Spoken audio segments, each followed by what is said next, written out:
Welcome. Hi. Yes. Hello. Guys are plotting on me. Always. Welcome to another episode of Dungeons and Dragons: Tomb of Annihilation, the role-playing game.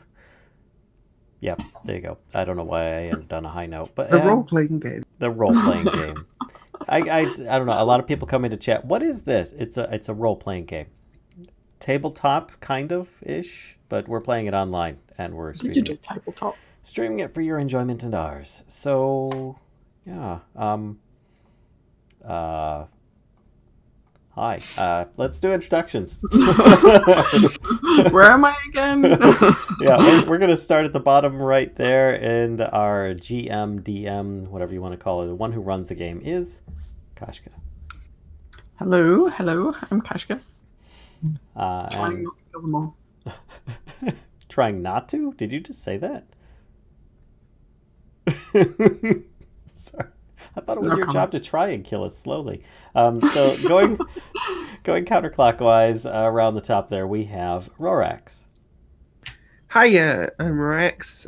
I have a YouTube channel over on www.youtube.com/RoraxPlays. I also stream from time to time, but I am playing Aelia, the Centaur. Yep. And then for those that might not have heard, because it kind of cut out her last word there, Cleric, the Centaur Cleric. Next to her, we have Nerevar. That's me. I'm playing as Tobias Salazar, who is Spacial sorcerer, commanding his dragon idol on Arokh Ironscale. And I sometimes also stream on Twitch. There you go. And then next to him, we have Kellisto.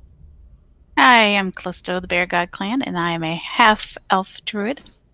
No fun, I tell you, no fun. I'm going to just root for the rest of the time now.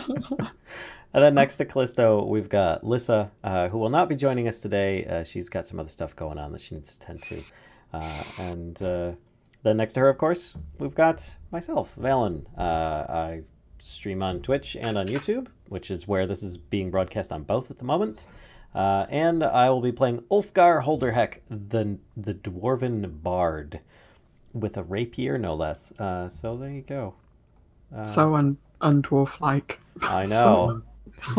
The idea is that he was kind of an envoy and a diplomat, and therefore would negotiate terms between people, and it was much less threatening to use a rapier than it was an axe in negotiations. So thus why he became, more experienced in that. That's my reason. Excuse me, stream.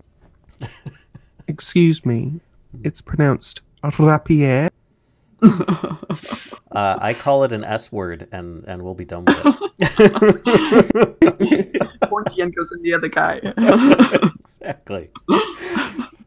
All right.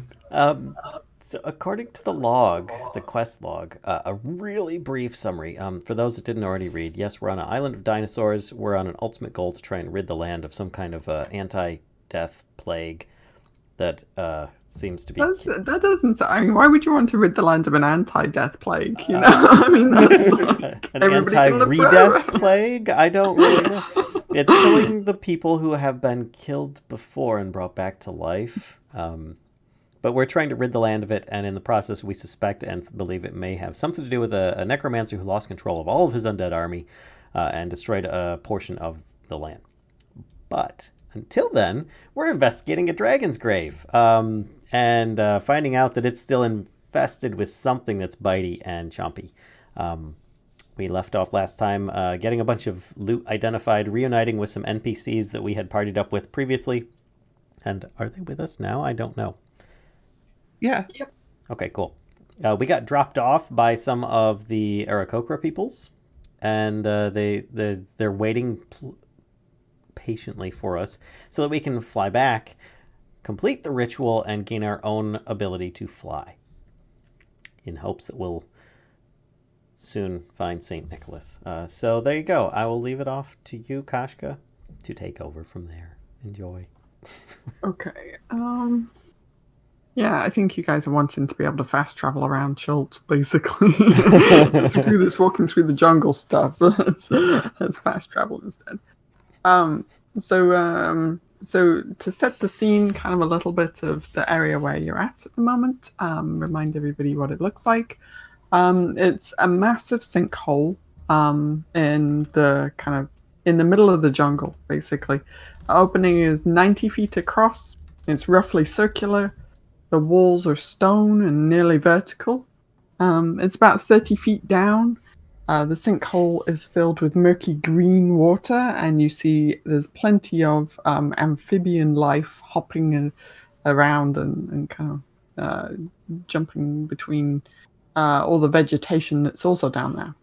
There's a massive rib cage and fine wing bones of a dragon that's kind of poking up out of the murk. And vines, moss, and lichen are hanging from those bones. The water, you guessing, is, well, looking at Valia as well, because she's now standing in it, is about 3 to 4 feet deep. The reason why Ulfgar was not in it. Yeah. So some folks climbed down.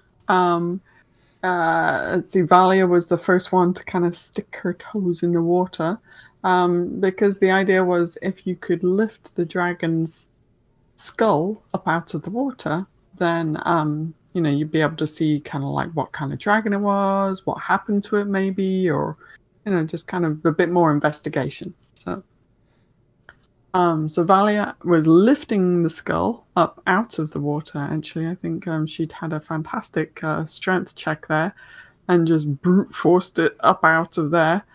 And at the same time, though, was attacked by something within the water, and that something did a bunch of damage to her, biting her on the legs that are below the water. So I think we have, correct me if I'm wrong, but my recollection is that currently kind of down in the sinkhole, there is Valia. Ulfgar, did you climb down? I had climbed down, but I was staying just above the water because I was afraid that it would be like at my eye level or something if I was down in there. Mm-hmm. But Artis did climb down as well to try and offer some help. Dragonbait is currently up top. I think actually I think everybody else is up top. Kellisto, where were you? I stayed behind with Aelia. Okay. Yep. So the three of you were up there, and then I think Tobias and Arokh had been kind of circling a bit, doing some flight around the sinkhole, checking it out. But I'm not sure where you would like to kind of be at this point, Tobias. So if you have if you want to climb down, yeah, probably go and circle around. Okay. So you're still kind of in flight. Okie doke. So yeah, so you see Valia like kind of, she gives a bit of a yelp as she's bitten, and the water around her legs turns red with her blood, and she's not a happy camper. That did not go the way I thought it would. Okay. Top group and bot group. Okay, so then I think it's probably best actually if we start off right away with some initiatives, but actually we need some tokens in order to do that. So let's just move over. Hang on, I've got a random battle map around here somewhere. Let me just have a look at this. And then we can move over there.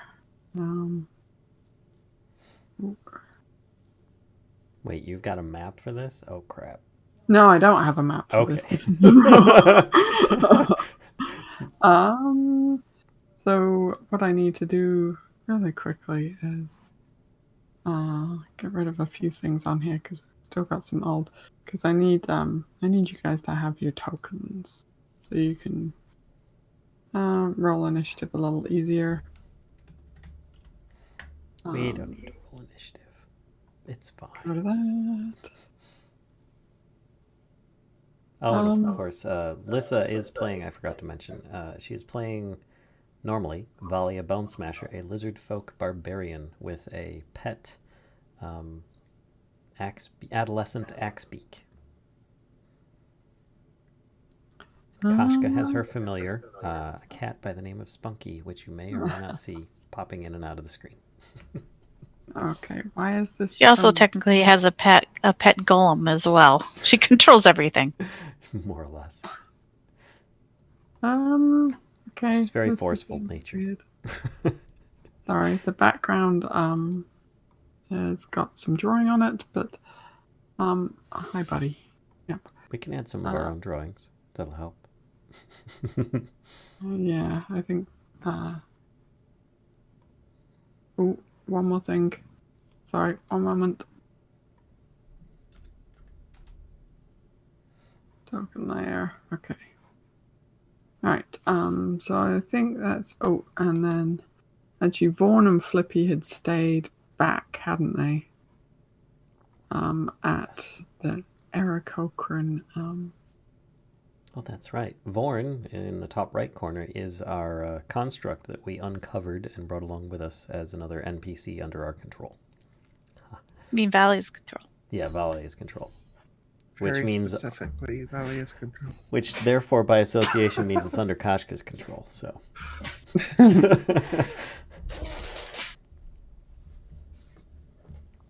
Oh, and I just realized I'm missing a token for you, Aelia. You grab that, and then it will be ready. There it is. Copy.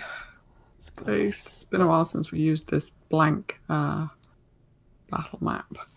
That needs to go there. Okay. Let me drag you guys over here, and please just ignore the red circle bit.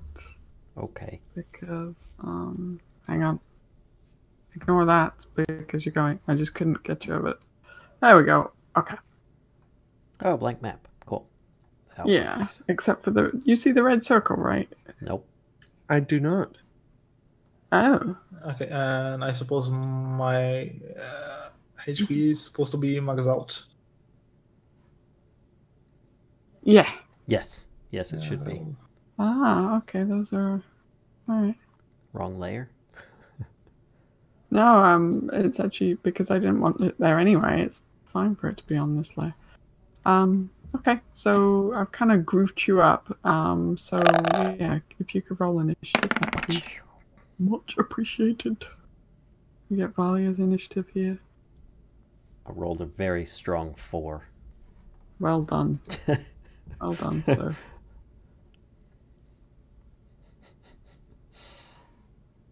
And we also need Cannot select my token. Oh, really? Oh, it might need to be assigned to her. So you should be able to control by. Yeah, it's on the right layer. Yeah, just won't select for me.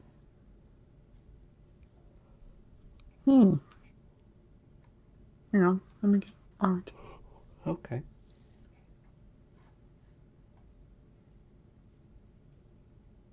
For those unfamiliar with Roll20, there is a slight learning curve getting used to how to run things, but quite strange. There's always ways of getting around things. Settings. Yep, control by.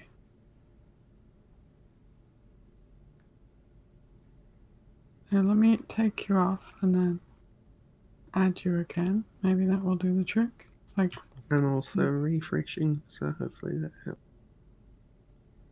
Do you want to go through the tutorial? Now is a perfect time. Hooray! Did that work? Now I've got permanent mapping dungeons. I think at Roll20 has just kind of exploded. Oh, there it goes. And yes, I can select. Yay! Okay.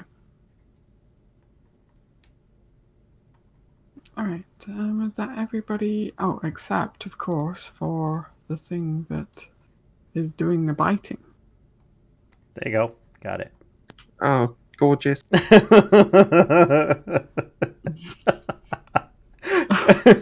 won't let me select that token. Oh, brother. Let's see. It was eating Valia. Oh, I don't even see her. Oh, there she is. The works of an artiste. Chomp. Right there. Perfect. No, I'm gonna, because I don't want, it's gonna tell you guys what this is if I roll it out loud kind of thing. So I'm just gonna roll it to myself for now. Yeah, I need to figure out how to do that. How you can roll something to yourself and still click on a sheet.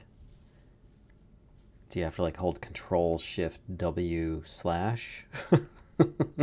Okay. There was like /GM roll, I thought, in the tutorial. For like typed ones, but how do you do that while you click? I don't know. Oh, right. Because I think the macro is already set. So, okay. So I think that's everybody. I know. I have got the other folks sorted out, or the bitey thing sorted out. Okay. So Dragonbait is gonna count on his friends below to do anything. He's just gonna kind of stand at the ready up at the top of this. So Kellisto, let's go over to you. Okay, I assume I can hear her Yes. scream out, right? Yep, you hear her like give a bit of a shout, and she's looking down at her legs, and something. Yeah, you can see this kind of plume of red, in the water around her legs. Something, bye. So I kind of look at Aelia, because my whole reason for staying behind was to help her down, and I say, so I look at her and say, do you need assistance down, or can I go help? Go help. Okay, so then I make my way down there. Okay. Can you make an athletics check for me, just to make sure? It's a really easy climb, but if you roll a 1, you are going to end up in the water. Okay, cool. Definitely not a 1. All right. So you climb down. Probably going to take you, because it's 30 feet down. It's probably going to take you your turn to get down there. Yeah, I kind of figured. Okay. So Aelia. Right. How far down is the sinkhole, or rather, how far down is? So it's about 30 feet down. Okay. All right. So I am then going to cast Healing Word on fire. There we go. Okay. If I can find it. Quick question, would Valia actually be next to us, considering she was in the water holding up a dragon skull? It's a good point. Yeah, I mean, she'd be like a little bit, she's like 5 feet away from you, basically. So, however you want to kind of interpret that. Okay. Yeah, 5 feet would still be in range.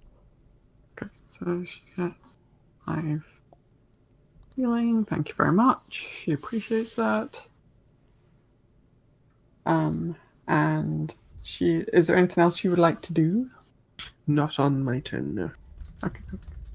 Then she is going to start attacking what's in the water. She's kind of swiping blindly a little bit. But she's going to use. Let's see. Does she have this? I see that. Oh no, that's just the damage. Okay, I got. What's her? Okay. She often types it in for some reason. I don't know what her broken stuff is for it. Okay, so. I think she keeps thinking, like, every time I think she's like, after the stream, I think I need to fix that and get that set up. And then the next stream comes along, she's like, oh crap, I didn't fix that yet.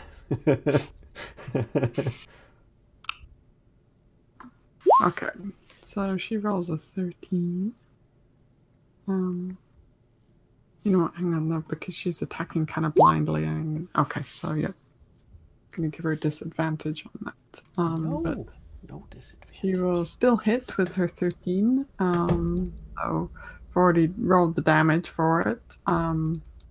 So they take 9 damage. I take it she dropped the skull. Yes. She had thrown it. But it's kind of big. Yeah, so she just kind of hefts it and it lands in the water with a massive like splash, and Ulfgar, yeah, you've got murky water all over you now from this girl Gotcha. splashing down, and the frogs just go absolutely nuts, like Of course they do. all like trying to hop and clamber out the way as quickly as they can, and it's just frog chaos in the sinkhole. Frog chaos. Let's see. All right. All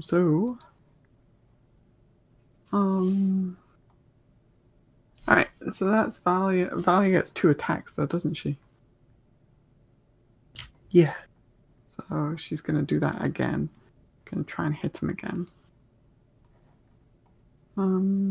That's the first roll. Oh, that's a natural 1. Okay, she misses with her second attack. She does seem to be somewhat successful with the first one, but not quite as good as you would think. Okay, Tobias. Do I see how deep water is? Valia seems to be standing up in it, so you think it's just like 3 or 4 feet deep. Okay, so in that case, I'm going to use mold earth to elevate her over the water. Nice. Mm-hmm. Yay. Okay. He's pulling a Ludo. Yeah, exactly. So the Valia seems to like almost lose her balance for a second as the earth is just kind of pushing her up out of the water, and you can see just cresting the top of this murky water is this mound of earth, and Valia is kind of just about holding her balance, standing on top of it, and she's looking down in the water, kind of what to stab. Whoops. Okay. How big of an area would that be? 5 foot cube. Okay, so like just enough, basically, kind of for one person to stand on. So, okay. Stay out of the water. All right. Anything else you would like to do? Can I use a cantrip as a bonus action? Mm-hmm. So I would like to expand this a little bit further. Ooh. Okay. Actually, let me check. Actually, because sorry, I should have said this better. It depends on what the spell says. So, is it move earth? Is that it? Mold earth. If the casting time, does it say if it's like one action? The change of the terrain lasts for an hour. Okay. But the casting time says 1 action. Yeah. So actually you can only do it once because it takes an action instead of a bonus action, right? Okay. Mm-hmm. Okay. So you do have to kind of fly somewhat closer as well to kind of, so you're kind of up above. Yeah, I think I'm close enough. Okay. Right then. Yeah, just barely. Okay. Ulfgar, how about you? When he raised the earth up and her out of the water, would I have seen whatever it was that was biting her? You do see like it looks like fish, actually. Oh. Oh crap. So potentially like piranha or something like that. Great. If you want to know more detail, you're gonna need to use a perception, like as your bonus action to. I will do that. And am I on sturdy enough footing where I don't need to hang on to the wall, or do I need to hang on to the wall? If you, yeah, I mean, you're not standing in the water, right? Right. So, okay, yeah. There's no ledge at the bottom. Mm-hmm. So, either you're standing on the vines or. Okay, so I will just take a close look and see if I can figure out what it is that's biting. Okay. Then make a perception check. I see you with my dwarven eyes. Oh yeah. They look like. Hang on. Kind of hoping there's a bit of a handout here. They look kind of like that. Quippers. Aw, they're cute. Monstrously cute. Just like I'm me. hungry. No, Very hungry. They're not fond of frog. What can I say? Well, they've been eating it for years. Yeah, I mean, They after a just while. need a little different flavour. Yeah. A Lizardfolk is just right. Well, the frogs in the area, as we've discovered, are mostly poisonous and very paralyzing, just to touch. So I'm not surprised. There's hungry fish in the water. Watch out! I'm just getting like angry sea bass right now. I'm sorry. It's just messing with me. But he'd tell the rest of the group that there's basically quippers in the water, and that's what's nibbling at her. So don't stick your toes in unless you can convince them to go elsewhere. But that's like a whole pond of stuff. Anything else you want to do besides? I want to see if I could see anything else down here. I mean, I know there's a giant dragon skeleton. She just threw the skull off to the side, and there's got to be more than what we're seeing here. Obviously, the fish probably stripped the dragon clear of its flesh, but if not, I don't know. I just want to look around and see if there's anything else of note. If not, then I'll start detect magic, which will take me like 10 minutes to do so. But I will just look at the moment. Okay. You do see that part of the wall that's kind of to your left. One thing you do notice with that perception check is that the plants in that area are all dead. Over here? Hang on, where are you? I am here. More like it's a bit further away from you. It's kind of like round the corner a bit. Okay. I'm noticing that there's like a dead spot over there. Yeah. It looks like the plants are withered and dead. Would I be able to make my way in that direction? Yep, you could definitely like kind of shimmy along with I'm using guessing- like little ledges and vines. Difficult terrain, so what, 10, 15 feet, something like that? Yeah. Yep, I would say half your movement speed to get There you go. started moving in that direction. Okay. Okay. And that's it. Okay. Arokh? There's probably not much that he could do. Did Valia take the skull? She kind of hefted it back in, so it's back down below the water at the moment. because she kind of hefted it off her. She lifted it like up above her shoulders, and then she got attacked and chucked it over to one side to attack back. Okay, so for the time being, he's going to drop Tobias on the bank. Okay.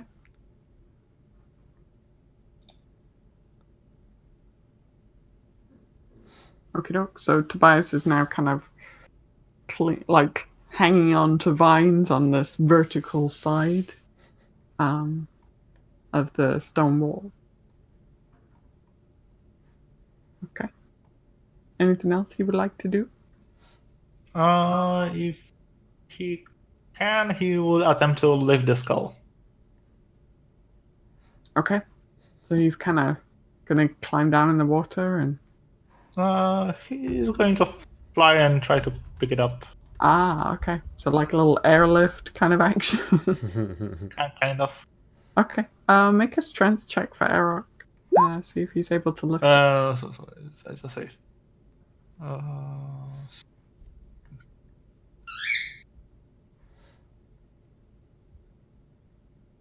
yeah. Yep.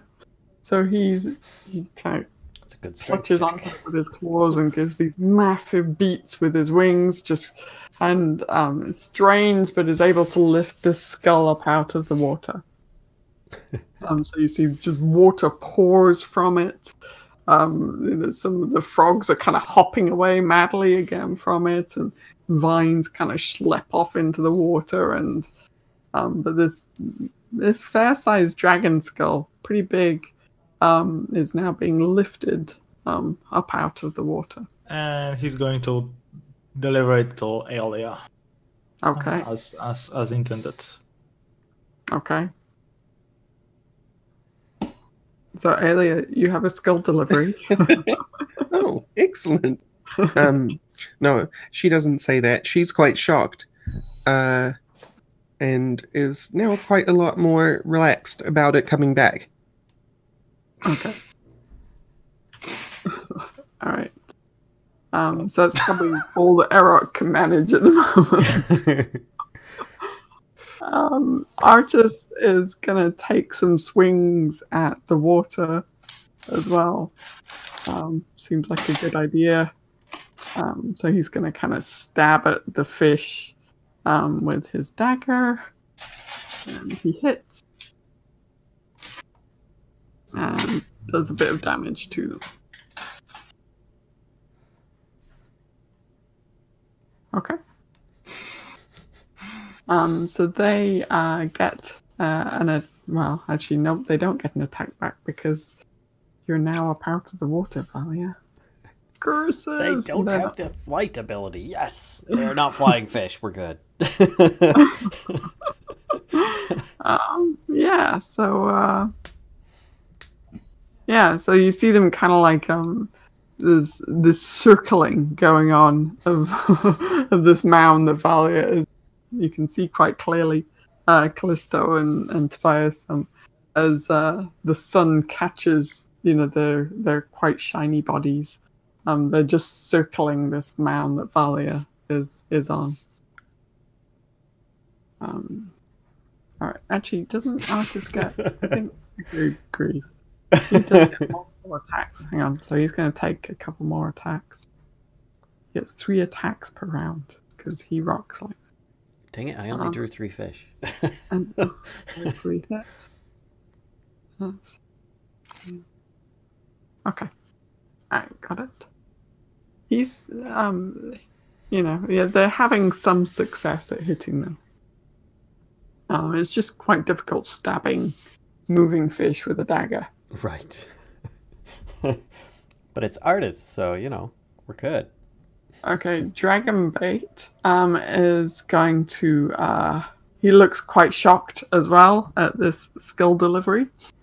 And he kind of stands back and is looking over at you, Aelia, like, I don't know what we're supposed to do with What this. do we do with that? So yeah, he's just gonna kind of follow. So he's gonna hold his action, basically. Not gonna do it. Kellisto.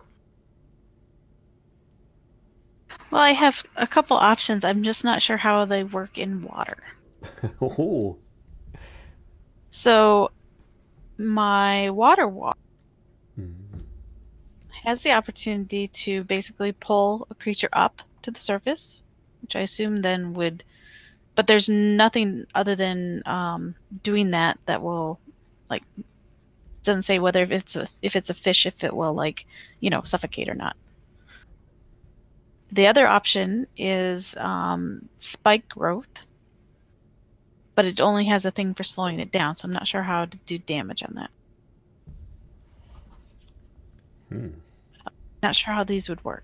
Spike growth. I got Spike Here, I'll growth? click on it. Okay, cool. I'm not familiar with spike growth. Sounds cool.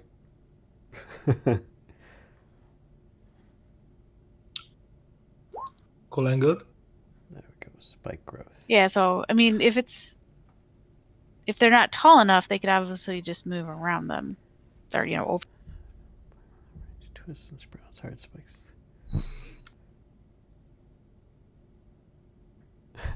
I have a question though. Why did you go suddenly fishing? I'm sorry. What was the question? Why are you fishing? Well, What's the point? they're nasty little creatures. They have angered It's also killers. dinner. Now they will feel her And wrath. she's been our survivalist, feeding us for quite some time. So I don't know if either one of these. I think they should do something, but I don't know how I could actually make them do something. I guess the piercing damage, if I did the spike girl. Yeah, I think out of the two, you probably feel like that would work the best. You feel like raising the fish to the surface. You feel like you'd have to take them out of the water for them to start kind of suffocating, and then when they did start suffocating, it would take a while for them to actually expire. Well, then the other question is, it takes damage for every 5 feet it travels, but would there be a way for them to be spiked immediately? Yeah, because it's if you, let's say you kind of centered this on an area. Well, I was going to try to center it around Valia, and hopefully it would just center around her and not actually put her. This is not going to be the case, Gia. You would have to cast it and find out. I'll just do it then, off to, past her. So within a 20-foot radius, basically right in front of her. Okay. So, yeah, I think, the ones who are already in the space that you cast it on are definitely going to take the damage. And they're going to continue to take the damage while they try to move out the way. Then I will do that.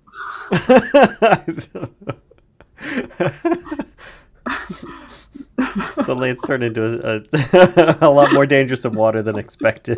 Wow, yeah. Suddenly Cthulhu is arriving. That little fish is awesome. Yeah, I did forget the dragon bones and stuff. I hope those are appropriately sized dragon bones. It's the Kraken. This is the center right above the fish that gives me right in front of Valia. Okay.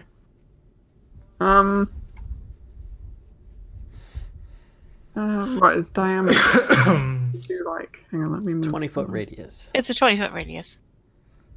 Oh, yeah, 20-foot radius. Sorry. She chooses the wall where we're all clinging on. Okay, so you've got massive space on that. Yeah, so you could put it out there, and it's gonna cover a huge area. These fish are in trouble, basically. That's what I was hoping. Okay. So they're gonna take 2d4 piercing for every. So I'm gonna give them that Hang on, do you want to roll a 2d4? Piercing for this turn? Kind of raise these spikes, watery spikes. Okay. The duration, by the way, is 10 minutes. I'm sorry, the range is 150 feet. So, but I'm just going to do the 20 diameter. Okay. Yeah, that's cool. All right, cool. So, yeah, you see the fish who are in that area start, you can see them like getting skewered by this. There's some crippers who are kind of now stuck on these spikes and wriggling around, and it's like they've been spearfished from below, you know. Okay. Anything else you would like to do? Then you've definitely damaged them this turn, and will continue to do so. So it's a I good think one. that you know, I'll I don't think I have anything as bonus action, so other than the sword, so I won't do anything. Okay. All right. Okay, then Aelia.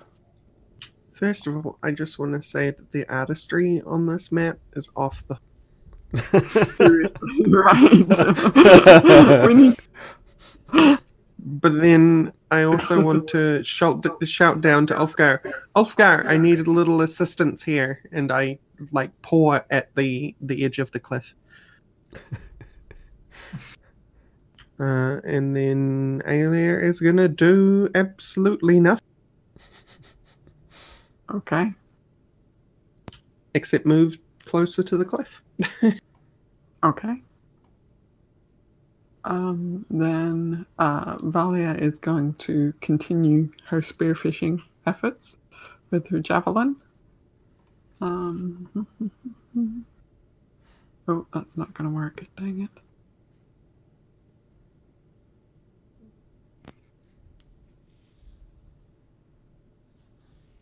Oh my gosh. More skewering of fishes. There we go. There it is. I found it eventually. Yep, so... Just got the tool for the job. Mouth and yeah, a javelin. So that's the first one. Where is Gator it? gal go. So she does 6 points of damage with that hit. And then this one, she still hits and does another. Okay, so I think that's gonna finish. So well, some of the group seems to kind of like be diminished. How's that?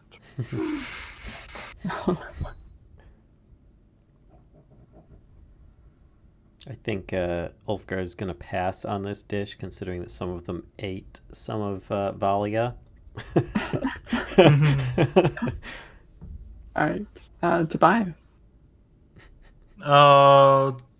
Seeing what's going on, I'm going to elevate Valia a little bit more so she will be able to reach the fish. Okay. And I'm shouting, "Leave them be! We're going to have much more time for fishing later." Okay. She looks quite disgruntled at this. She's quite happy, like stabbing at the fish. But yeah, we'll see what she does with that on her turn. Anything else you would like to do? That's a cliff wall, all right? It's a steep edge. Yes, vertical. Yeah. Yeah, and I am attempting to climb up. Okay. Roll an athletics check. It's quite an easy climb, actually. There's lots of handholds and vines and everything, but if you fail, you will end up in the water. The spiky, fishy water. Oh yeah, it's spiky now as well. The bitey, spiky water. Not today. Not today. Not this day. Excuse me, that is the other cliffside, and that is luscious grass. Those are not spikes. Gosh. Okay. So you can you can climb Tobias without much difficulty at all. Okay, so I'm at the top. Okay. All right. Then Ulfgar. I'm What's just your- gonna double move. While he's climbing up, he's like, "What's going on? What's wrong?" To Aelia, asking what the dealio is. It's like, I was heading over to something curious over here. What did you need help with? Assistance floating down. Oh, right. If you're climbing Ulfgar, can you make an athletics check, Yes. please?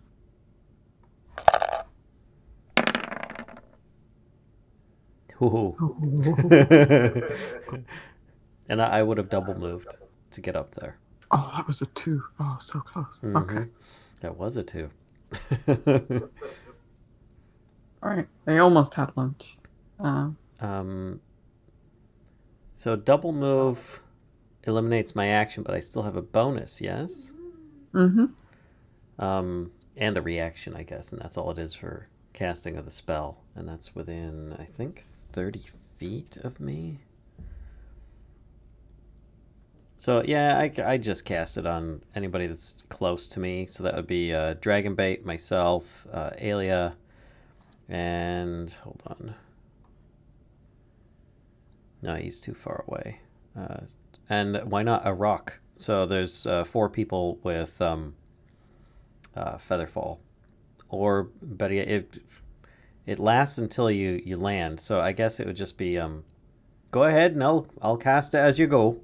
Because I think it has to be as a reaction. You have to be like in the air. I don't think it works per se like if you're on the ground. And then you jump off or something. So he'll hold his bonus action if he can do that till she goes, and then cast it then. Is that okay? Mm-hmm. Okay. I mean, it is it's a reaction. So You know what? I just wait for her and I just use the reaction then. Yeah, you can't hold your bonus action, but it's a reaction, so it's fine. Because you already used your action, so you can't hold the rest of it. But that works fine. Okay, so you're kind of hanging out. Okay. Yep. So then, Arokh.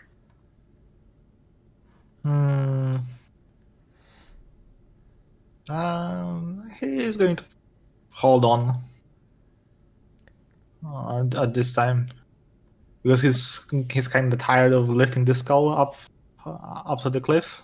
Okay. Yeah, so he's just kind of shaking the weeds off his claws and. Yep. Okay. By the way, Aelia, I think I figured out why you couldn't select your character. I don't know. Oh, yeah? I don't know if you actually chose the arrow option in the top left of Roll20. I did. Oh, okay, never mind.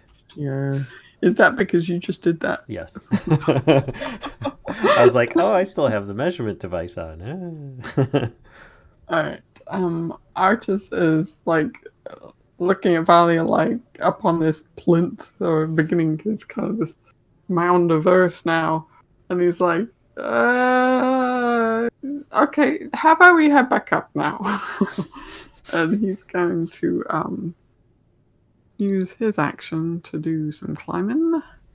He does not have athletics, so he's just going to use his strength to climb. And he's going to climb up top here and see what's going on. He's thoroughly confused. People seem to be going up and then down and up.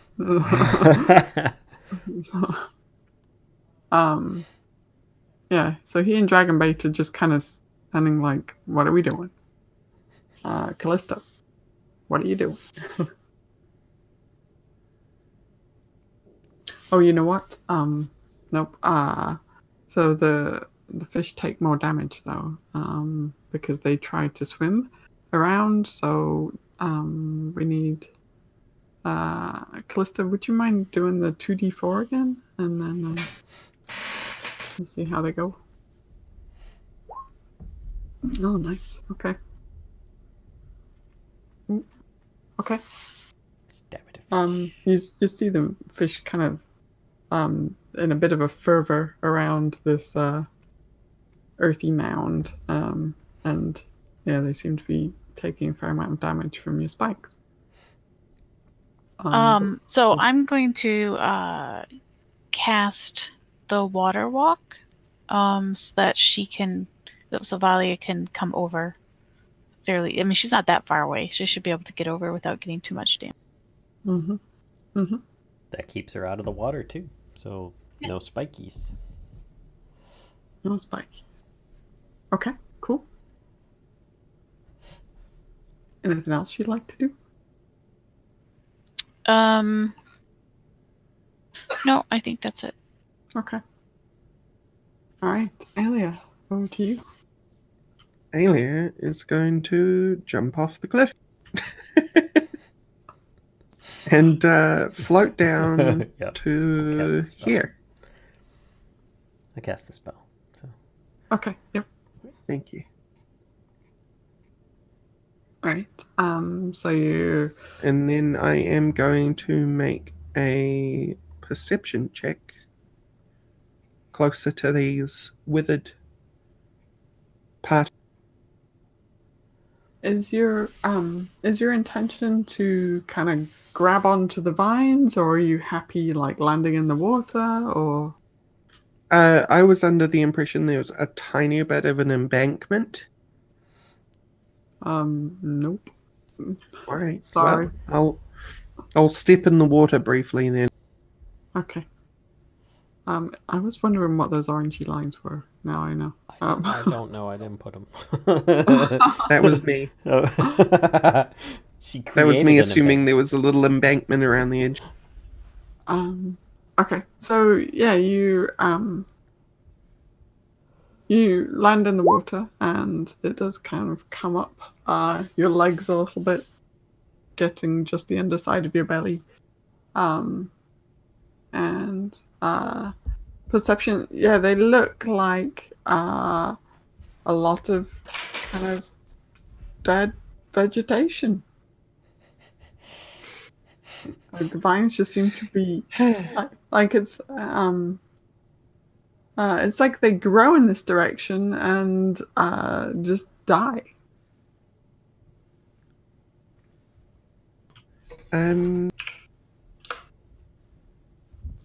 Okay, so I've made perception. I don't know whether you'll allow this, but as a bonus action, she's gonna start trying to pull some of the dead foliage off the wall.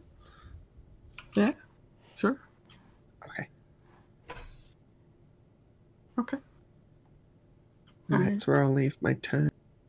Okay, doke. So Valia kind of like hops down off the earthy mound onto the water and says to you, Kellisto, she's like, "Whoa, this is actually kind of cool." She's like, "I like this." And just kind of takes a couple of steps over to the vines and starts climbing back up the vines.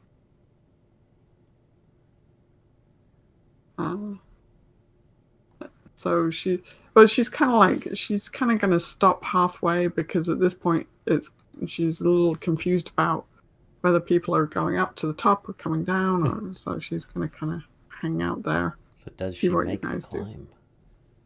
What's that? Does she make the climb? It says Valia, so I think that she's. Where's athletics? Oh wow. Okay. So yeah, she rolled really low, but she has a pretty hefty bonus to her athletics. I bet she's got a negative score for athletics. All right. Tobias. Valia seems to be climbing up. You've watched Aelia float down. What exactly we are looking for? Loot. We came here in hopes that we might find some of the dragon's hoard, or perhaps find any magical items that might assist us. Upon arriving here, there was no obvious entrance to a hoard or anything of that nature. It's shallow water, it's dead, and we haven't found anything just yet.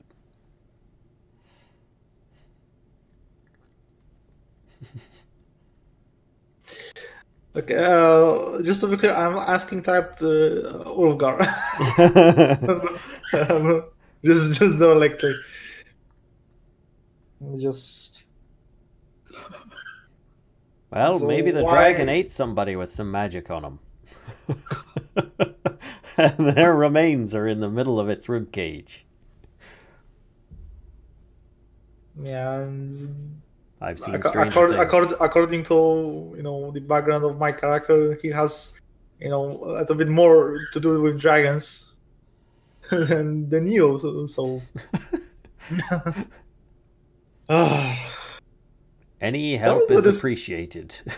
We're just looking for loot at this point. Anything helpful? Yeah, and anything helpful is that's cool that you're this school that is next to you. So why did you allow Aelia to float down? I didn't want to drown. He points to his scale mail armor and his height.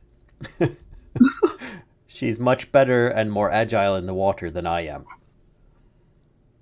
Yeah, with all those tiny itty bitty fishes. And I don't allow her to do anything she wants. She does what she wants. So why did you agree on this? It was my idea to come here. And was your idea to get her out? She's climbing back up. She found the skull. We can investigate the skull. There's a dead patch over there. Perhaps there's some clue as to some more items around here. Maybe necromantic magic's going on, or maybe it's just a dead patch. I don't know. We'd be better pursuing a search than talking. Okay, I'm coming closer to Ulfgar and Aelia, and I'm looking down into the pit, and I'm going to make us some sort of platform with mold earth, like around here-ish. So Nice. Sure. So Elliot, the ground beneath your feet starts to kind of shift, and there's lots of like rocks and earth moving, and seems to be lifting. That's handy. A little less confused by this, having seen it from afar, but still a little unsteady on her feet. She just tries to keep upright while it happens. yeah, and I'm yelling, "Whatever you want to do it quick." You said it lasts, what, a minute? Or is the earth moved permanently, or what? It's for the 1 hour. Okay. Okay. All right, Ulfgar. He takes a look at the skull, sees if he can find anything of interest on it, and if Okay. there you go. Make an investigation. Okay, I'm on the wrong page. Investigation. He's not the best investigator. 6. It looks like the skin and flesh has long rotted off it. But you're fairly sure that being in the water, and especially water full of carnivorous fish, would have kind of expedited that. All right. I see if I can take one of its teeth. Okay. How are you going to do that? Snap it off with my hand. I'll try. I don't know. I mean, I figure if it's been ravaged by fish for some time and soaking in the swampy water, then perhaps it might be fragile enough to come away in my hand. Okay. Yeah. Make a strength check. I'm trying to snap a tooth away from bone with your hand. Okay. Yeah, you do manage to kind of like you kind of wobble it backwards and forwards and give it a good kind of tug, and eventually the tooth comes loose from the skull. Put it in my pocket, and that's it. I don't think I've got any more to my turn, so. Okay. All right. Arokh. We're kind of out of combat now, by the way. I don't think we really need to kind of stay in turn order necessarily. Yeah, Um, kind of. so. It seems pointless at this point. Yep. Well, there was a threat. We eliminated the threat. Yeah. And Callisto, you watch as kind of like the fish just slowly get skewered by your spikes, and the few remaining kind of swim far away from your spiky area. So they're like, kind of way off, like over here now. However far they have to be, like, to get out of your spikes. So so they don't seem to be a bother anymore. Kebabs for dinner. Actually, I'm gonna clear the turn order, and we can just proceed, as you want. Okay. All right. Well, then I guess my next question is: am I finding anything as I tear these withered vines away from? So behind the withered vines, is what looks like stone wall. More cliff face. Aelia yelled, "Cliff face or like man-made stone, shaped stone?" It looks like it's part of the. It looks the same as what you imagine the rest of it looks like without the vines. It doesn't look man-made. Right.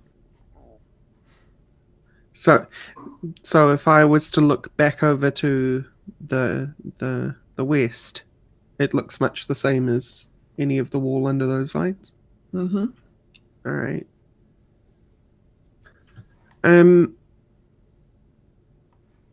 Aelia's a bit stumped as to why there's so much death here that I am going to re-attempt a perception. Okay.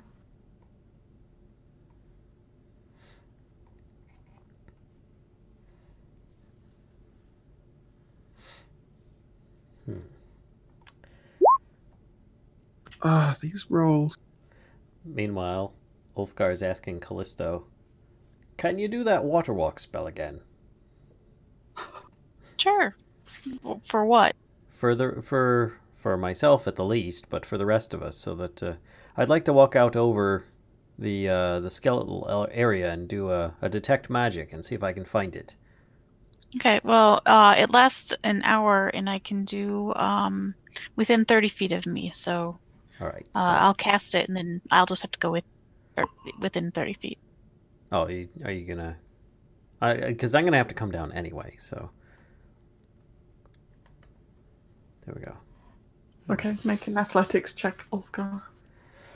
Right. Athletics. There it is. 20. Okay. Okay. And then I'd go over to where the skeleton is and try a detect magic in the area to see if I could find anything of note. So what's your? And can you put the info up for detect magic, please? Yes, I can. Thank you very much. Kashcah, with my horrible 6, can I at least tell whether it kind of just dies, or is it very sudden? Like, is there a clear cut line where? Oh, sorry. Go ahead. No, that's all. Just a clear cut line, is it? It is so. It doesn't look like it's a sudden like it's an incident that kills it. It looks like the vines and plant life die kind of over time, because there is there's evidence you see of growth into this patch, but then as it's growing, it's slowly kind of withering away. Right. So it's not like a specific event is killing it.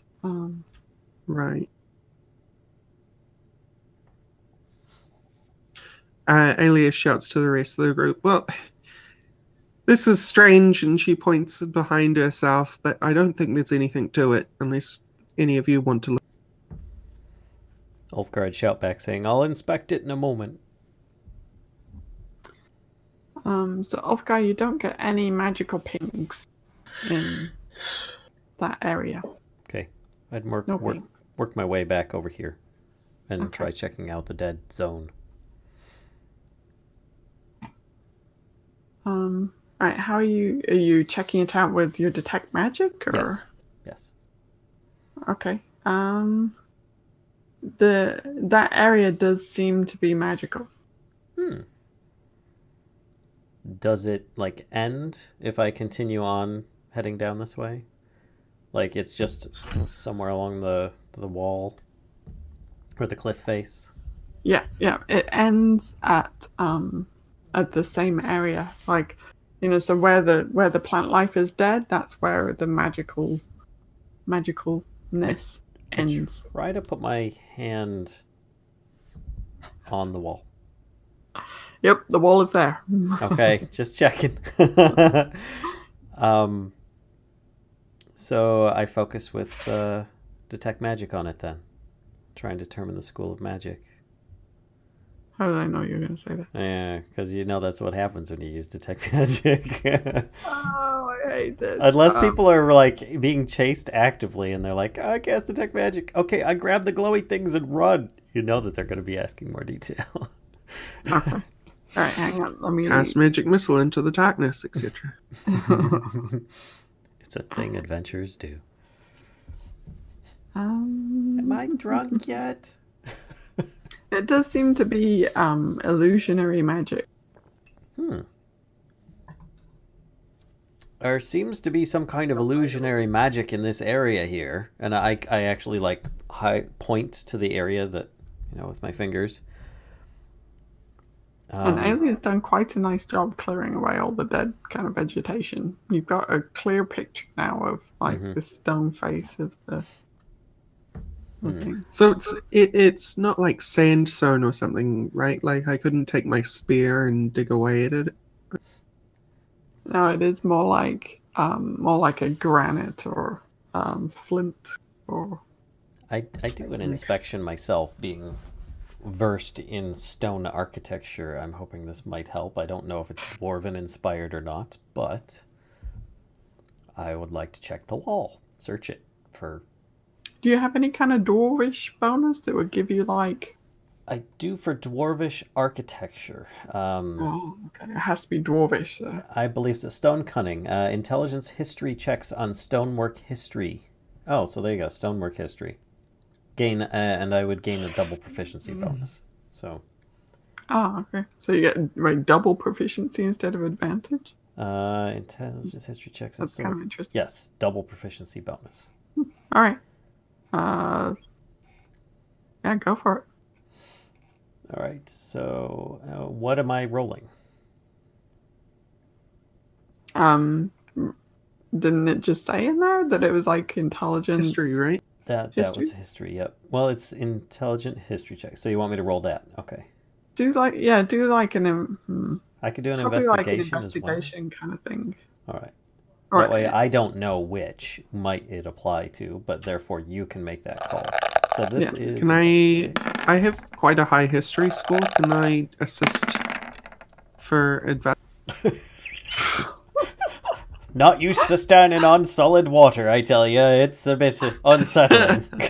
I see you have the same problem I do. I do. Since I'm just standing there next to them, can I just look and see if I see anything of interest? Please. Yeah, I think you might be interested in it, especially as like a druid, because these plants seem to be, dying without any particular reason. So what would I? So your options are to do like a perception check, right? Regular old perception. You could also do like an intelligence kind of investigation, right? To see if you can figure it out. Or you could do a medicine check as well to see like what's killing the plants. Well, perception's the highest, so I'll go with that one. That's what we all thought too. Oh, hey, she rolled something above a 6. Hooray! Callisto, our savior. Are you kind of walking up to it, or? Yeah, I've been pretty much following Ulfgar around to make sure that, he doesn't fall into the wall. He doesn't hurt himself. Yeah, pretty much. Meanwhile, he's got like a bar of soap, and he's like, "I swear I've seen this work on a secret door before." It's just... So Callisto, you can see like in the stone, you spot a line that doesn't belong. Like the stone is all craggy, kind of, but there's a specific line that you spot that the others have overlooked that doesn't belong. And as you kind of follow it up with your fingers, you can see like there's a great door. You're just kind of following the line like up the stone wall and down the other side, and immediately you can kind of make out this like there's a door in this stone wall. Okay, well, I'm over there, like you said, kind of feeling around, and I'm gonna see if I just kind of go run my fingers through it. Can I make the outline then, like getting rid of some of the dirt? Yeah. Like, hey guys, I found what you're looking for. It's a door. Aelia is shocked that she didn't notice that. Must be the height advantage. I mean, the whole 2 inches I have on you. It isn't a height advantage, Ulfgar. He stands on his tiptoes and says, "Oh, I see it now. Yes, it definitely was that." Yeah. He looks very embarrassed.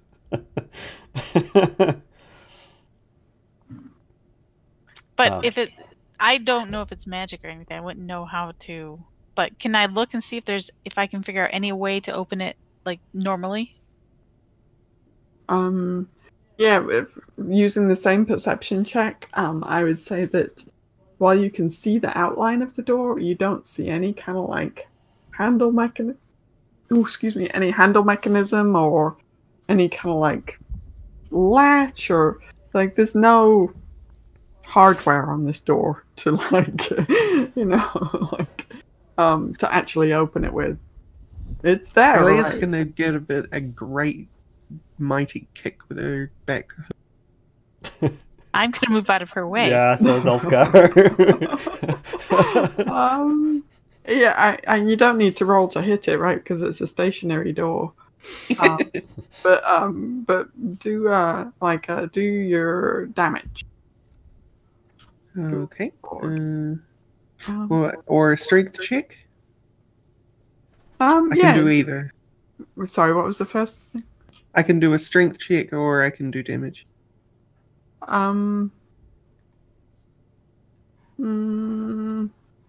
Maybe a strength check would be fine, actually. Okay.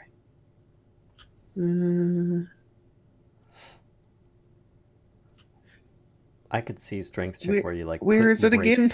You just click on the word strength if you want. That should work.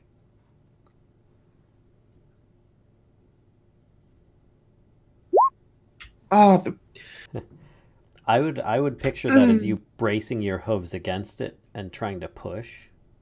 Yeah, with a roll that low for sure. Maybe it's a pull door. It's like if you were bipedal, you'd be like slamming your shoulder into it, right? Mm-hmm. But you're not bipedal. You're right. Exactly. So instead, you're kind of kicking out with like perhaps like a rear hoof or something like that. Maybe I just misjudged the distance. And I think as well the earth beneath your feet is not the most stable either, so it probably shifts a little bit, and then you realize, hey, Callisto and Ulfgar are just standing on the water. Now, is there a possibility for me to do a nature check to see if it's anything like? Yeah, definitely. Mm-hmm. Or not? Hang on, let me look. While I'm looking at that, Tobias, what you up to up top there? I'm getting a little bit impatient with what's going on down there. We found a magic door. I can't hear you. You're too far. We found a magic door. Is it magic? Are you sure? I said it's a magic door. Okay, then I'm going to mount Arokh and going to fly down. And Valia is playing with the dragon skull, and it really is big, but she's like opening it,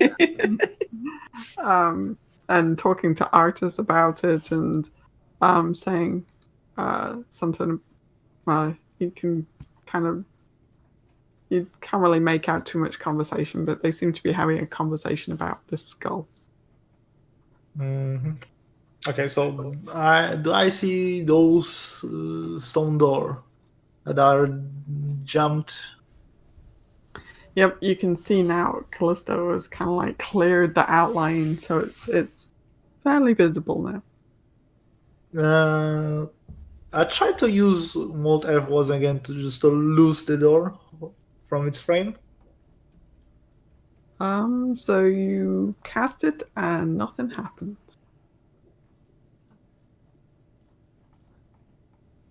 I'm gonna, seeing that we can stand on the water, Aelia's gonna first test the water to make sure she's got stable footing, and then she's gonna try again with her.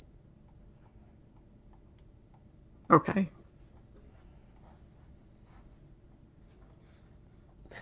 And while she does it, roll. Ulfgar says melon and gives her inspiration. Thank you. I needed that. So you can add a 1d4, right? 1d8.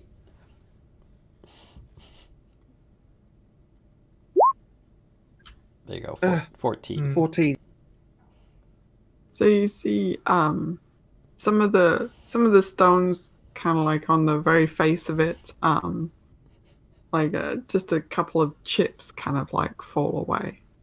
It seems like this is, and you would expect to do a little bit more with that than you actually did. So. Hang on. Just to be clear, you are trying to push the door. It seems to be working.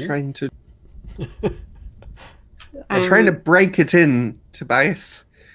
Did I hear any sort of like resonance from behind? From like, have you tried to definitely pull? Have you tried to pull this door? Yeah, I don't see any handles. Do you? So, two things. It does sound like there is like a tiny bit of resonance in this. So that's Aelia's question. Ulfgar, you don't think there's any progress there. Like there was some tiny chips that came off, and you would expect. You were expecting that was a good kick. You were expecting kind of a bit more of a chunk to come off with that, and it was tiny chips. I knew I should have brought my miner's pick with me.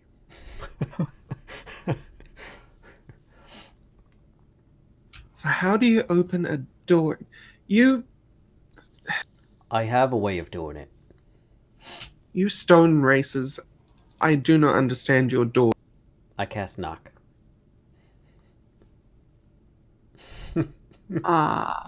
Yep. So I just realized it's like the spell I took for these situations. I forgot I had it.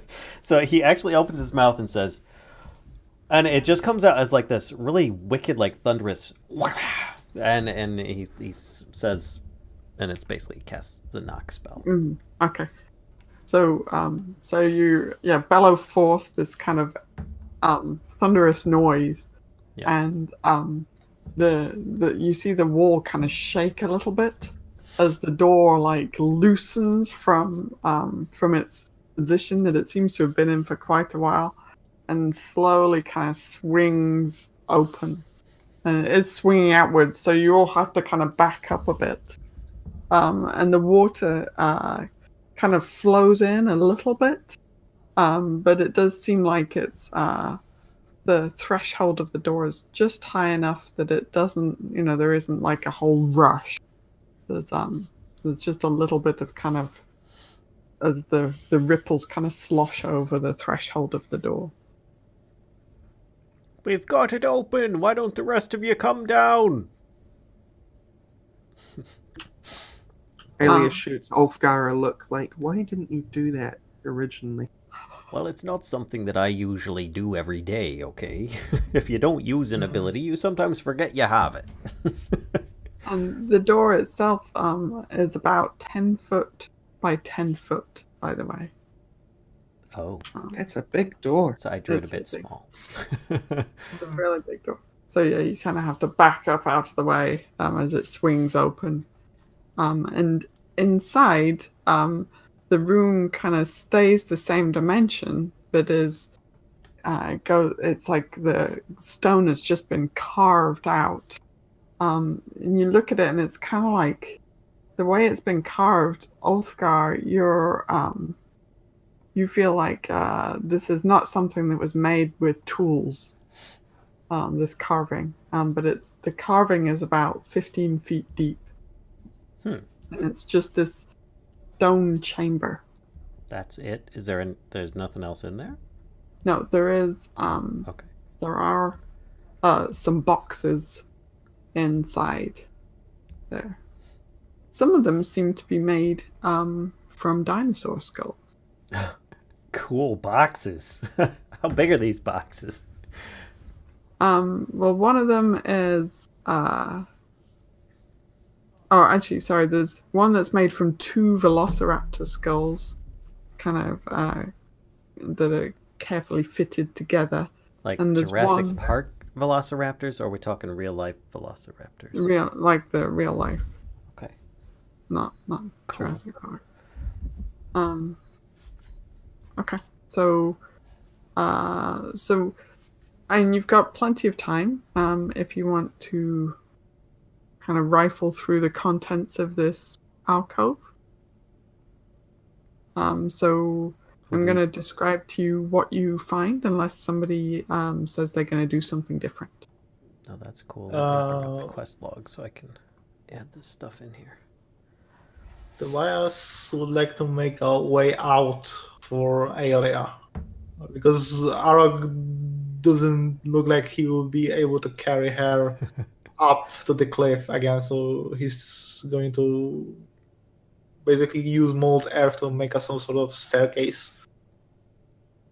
Okay.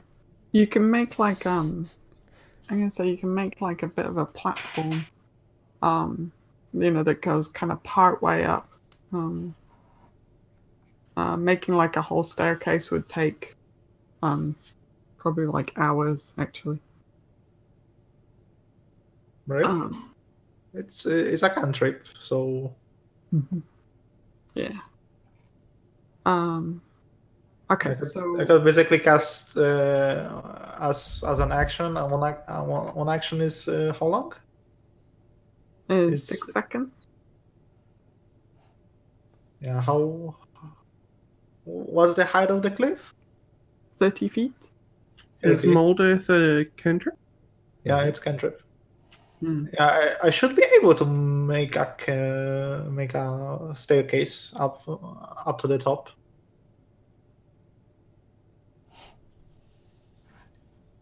Hang on.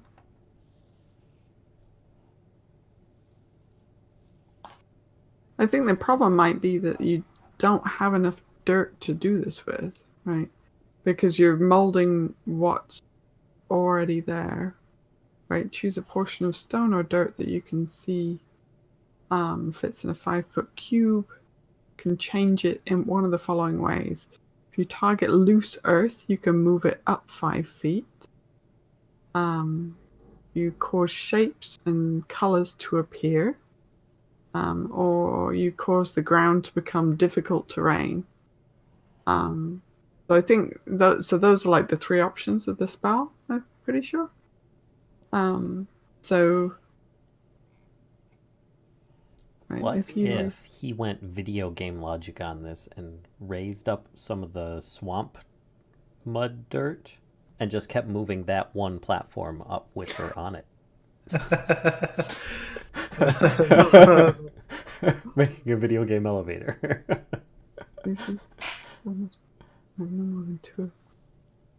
Okay. So you can certainly like move. Well, it says you target loose earth, right? You can move it up to 5 feet away. So at some point you're going to run out of dirt, loose earth, right? And then second, if you're only moving it 5 feet away, then you really can't like get it the full 20 or 30 feet tall, right? But I can stack those dirt one on top of another.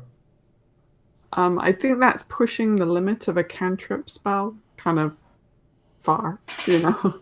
Like this is like, you know, a spell you can cast over and over again and creating dirt structures that are stable. Like, have you ever tried like piling dirt on top of itself as well? Like loose dirt, it just kind of like spreads out, right? It doesn't like stay in a...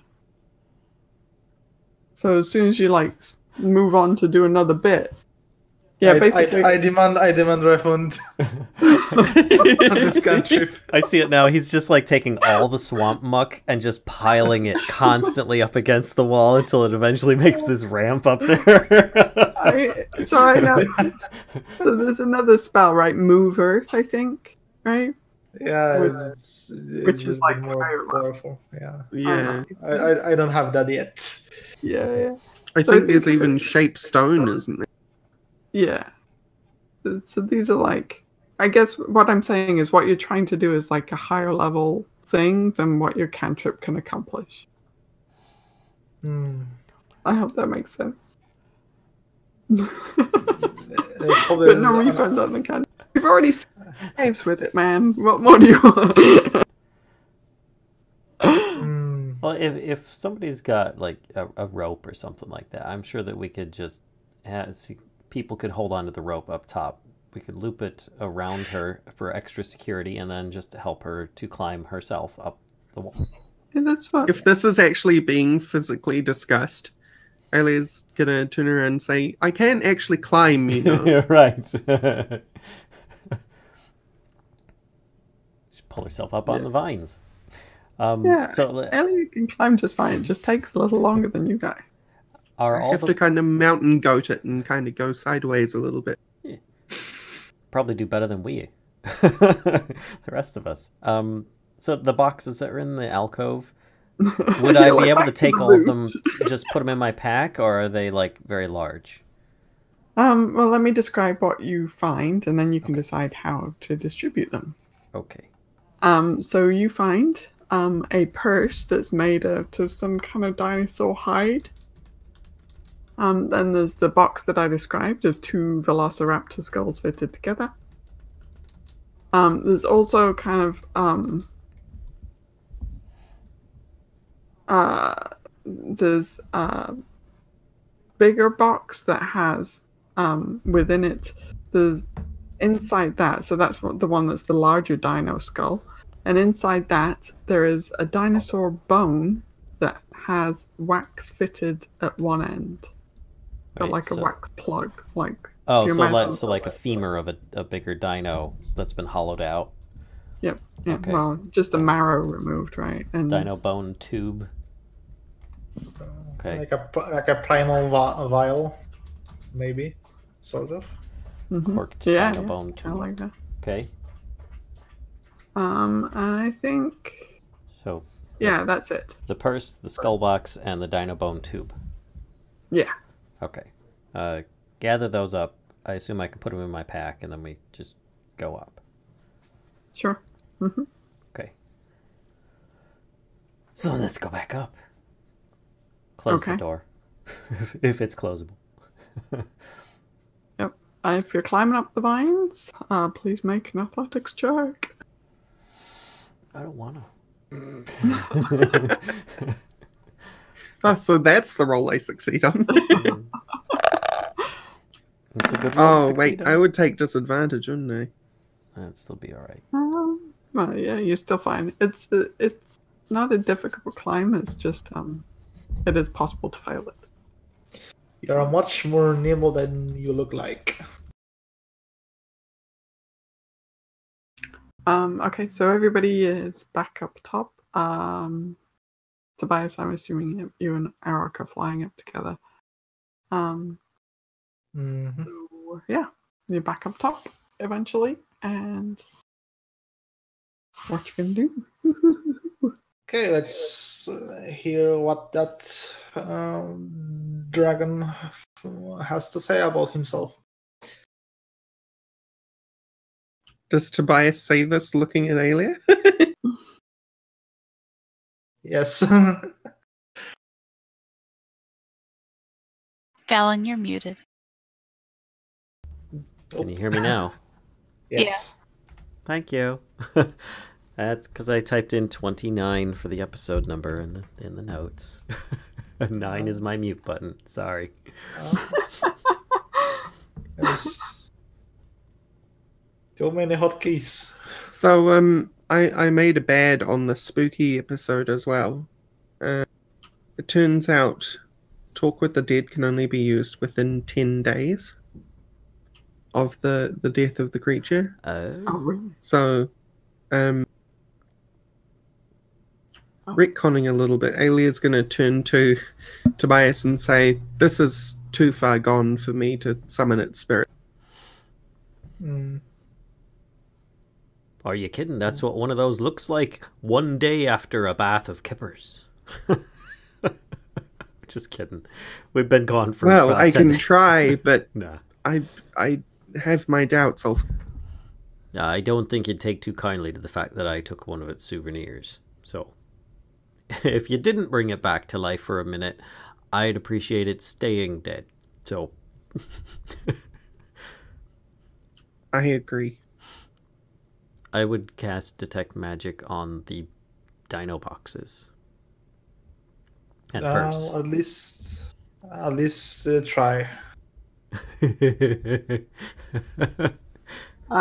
So you see that inside there is a glow from inside the Velociraptor gold boxes. your camera just froze up from inside really? of the 2 boxes, and what a phrase it is too. That's great. That's fantastic. That works. So the boxes glowed, but the purse did not. Correct. Okay. I'll hand the purse to Kellisto and say, this one should be safe. Why don't you check out its contents? Okay. I'll look at it then, see what's in there. Hopefully cold. Or Tesh. Jewels. Gold dust. Like, nope. Teeth. So wait, hang on. You're looking in the purse? Yes. Okay. In the purse is a whole bunch of gold pieces, even bigger bunch of silver pieces, 3 blue quartz rings, and that's it. I exclaim very happily. Woohoo! Gold! Silver! Okay. Are you going to give us the quantities now or after? I can give you the quantities now. So there's 255 gold pieces. Wow. Okay. 800 silver pieces. That's a big pouch. Okay. It's the dragon-sized pouch.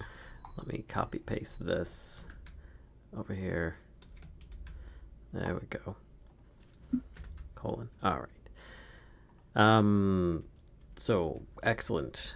We can add that to the group funds afterwards, but for now, or in fact, he'll say, go ahead and put it in your bag.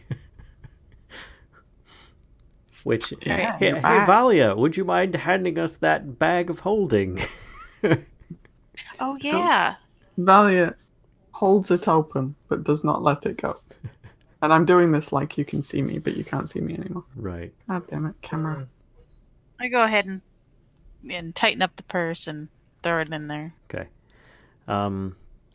So then the skull box and the bone tube. The bone tube, I kind of like hold it up to my ear and I kind of see if it's like sloshy with liquid or if it might have something else in it. Something non-liquid. You hear something running, like it's like there's marbles in there or something's like it almost sounds like, you know, those cheesy rain stick things that it almost sounds like that, but there's a lot more like metallic clinking going on. Right. Well, let's take the rest of these back and talk to the Elder. She can better identify these than us wasting more time here. I think the Arokh are eager and waiting for us to head back. Hey, you're back. you fixed it. Welcome back. So I am going to take Tobias's advice and try speak with the dead on the skull anyway. Oh, metagaming this, I really hope it works. So I was reading the spell, and my interpretation of the 10-day thing. Well, anyway, go ahead and I'll describe what happens. So okay, so yeah, she mutters some words and waves her hands and shakes the beads on her wrists and I guess a kind of life comes to the skull. Okay. So yeah, a stench kind of issues forth from the skull. It's this wave of rot and muddy sludge and, you know, dampness that kind of is all mixed in together in this wall of odor that kind of hits you all as you're standing there. Even Artis is like, oh god, you know? You hear like a breath kind of be sucked in of the skull and then expelled again. And you believe actually that your spell has worked. Well, to my surprise, Tobias, you might have been. What would you like to ask it? Yeah, I'm going to probably introduce myself and Arokh, and that we are part of the Order of the Flame, yada yada yada. And we ask him about the cause of his demise. So Aelia simply says to the skull, "How did you die?"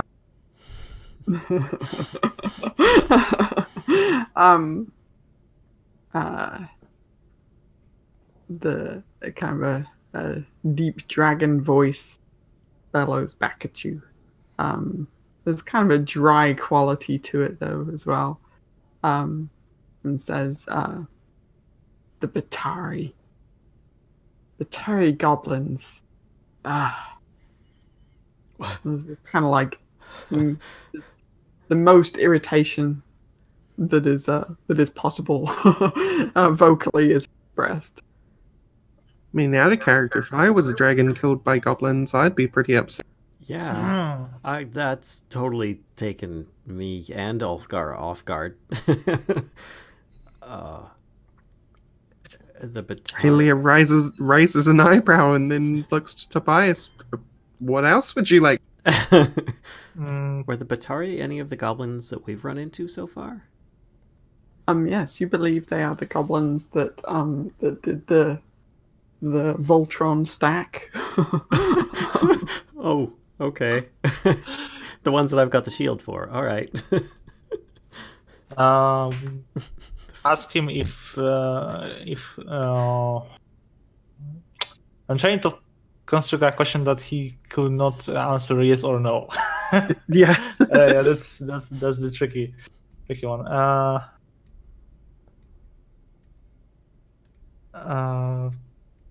Does it have a horde nearby? And where?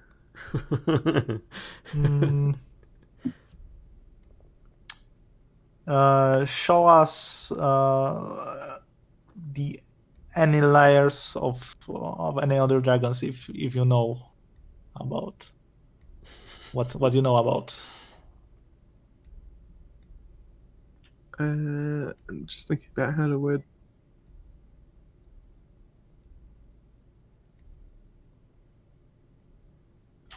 Where are other layers on this on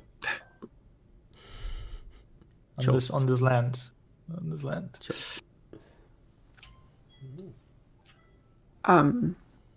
The voice says,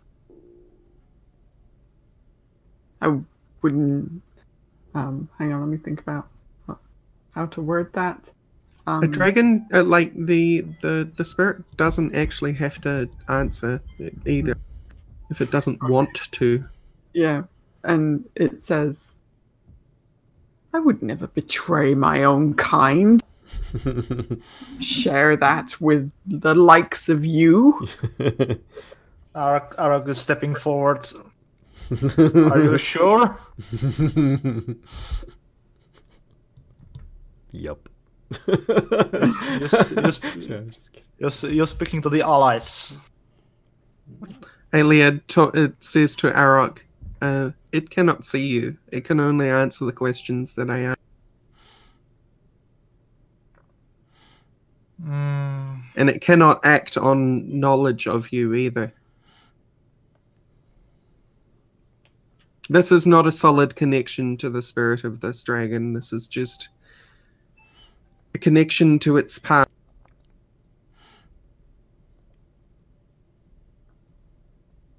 I'd be curious to know how a goblin clan brought down a dragon.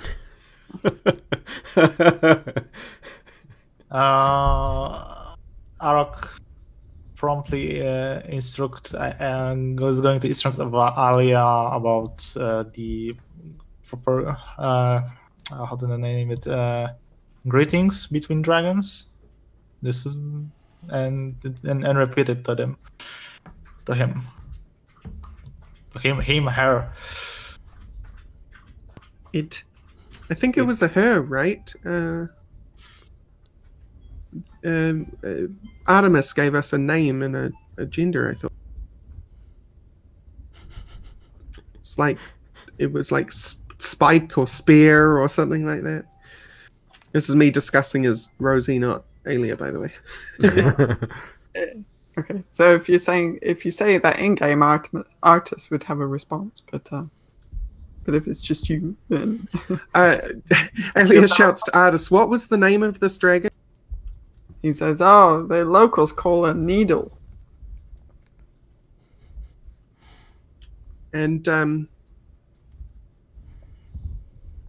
okay, so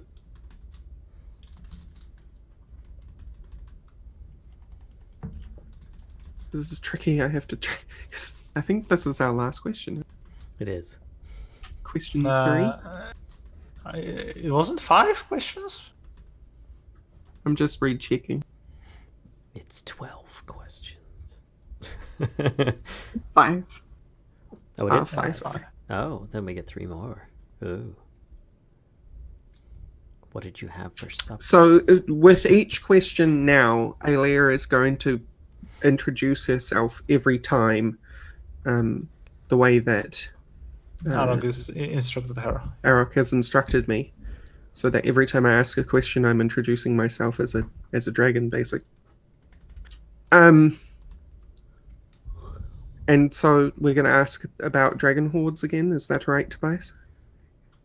Yeah, about dragon lace that might be in the chat, so we could possibly avoid them or raid them.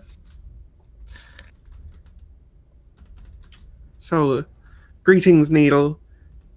Where are the lairs of your fellows on?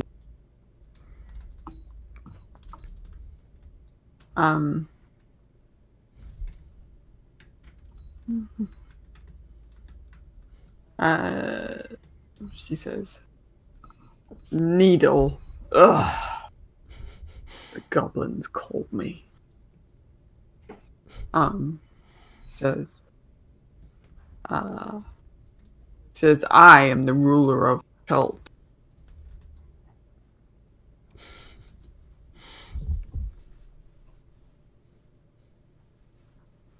Good to know. Aelia looks to Arokh and Tobias and says, and she won't concede that either. Again, she cannot conceptualize of anything current.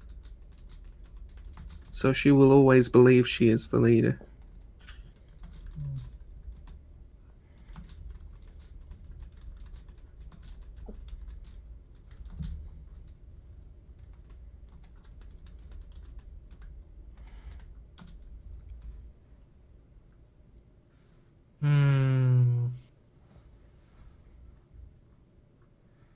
Perhaps it knows where our necromancer friend lives.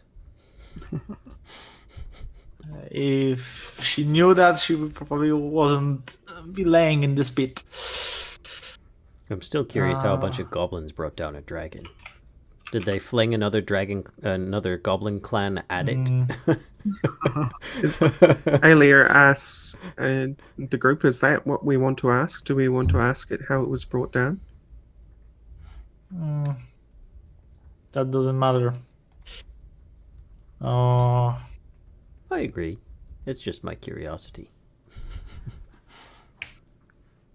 Perhaps. Well, surely goblins used an artifact. They're goblins. Well, I was just thinking if we run into a dragon, I'd want to know how to take one down if needs be. No offense there, Arokh. I was meaning something a bit more unfriendly.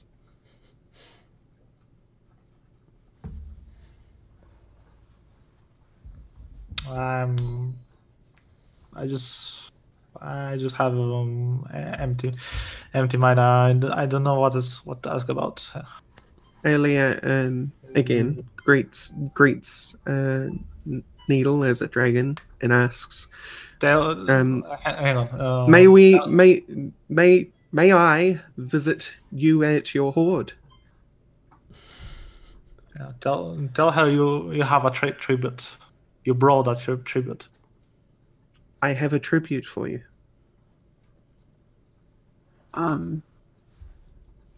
Needle says, "I'm in the process of moving it." These Batiri goblins, I think they know. And it's better to be safe than sorry.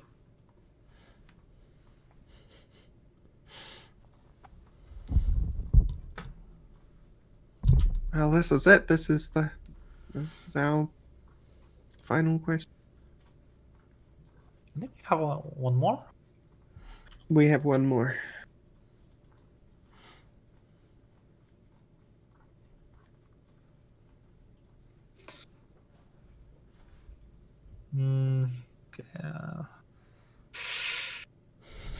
Honestly, I pictured that a little bit different, but okay. Again, Aelia greets Needle as a dragon and asks, where can we leave you tribute?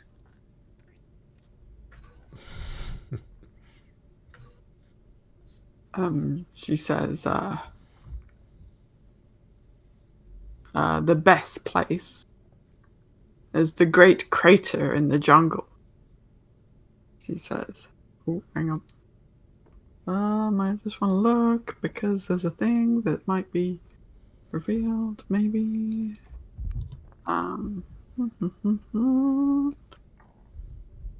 She says, between the monastery where those Arokh stay and call home, says in between the wreck of hang on. Right, one sec. I need a description. So let me gather this, and then I can get a better reply. So she said between the monastery where those Arokh call home, and there's a wreck of a sea galleon. It's you can't miss it. It's upside down, and halfway between those is my home, that I have to leave because of these Batiri goblins. That is the best place to pay tribute to me at the moment. Between the Arokh monastery and the wreck, the upside down wreck. Yep, upside down wreck of a galleon ship. Okay.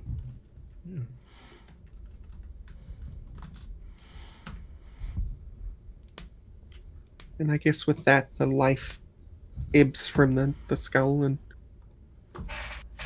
it becomes just another skull. It's another really big dragon it's a skull. great kind of issue of dragon breath. And not the harmful kind, but just a great exhale from the skull. Oh god. A great exhale from the skull, and the teeth kind of clink back together, and it resumes its former lifeless nature. So I considered that spell to be successful because I think what the description is trying to say is that you can't spam it.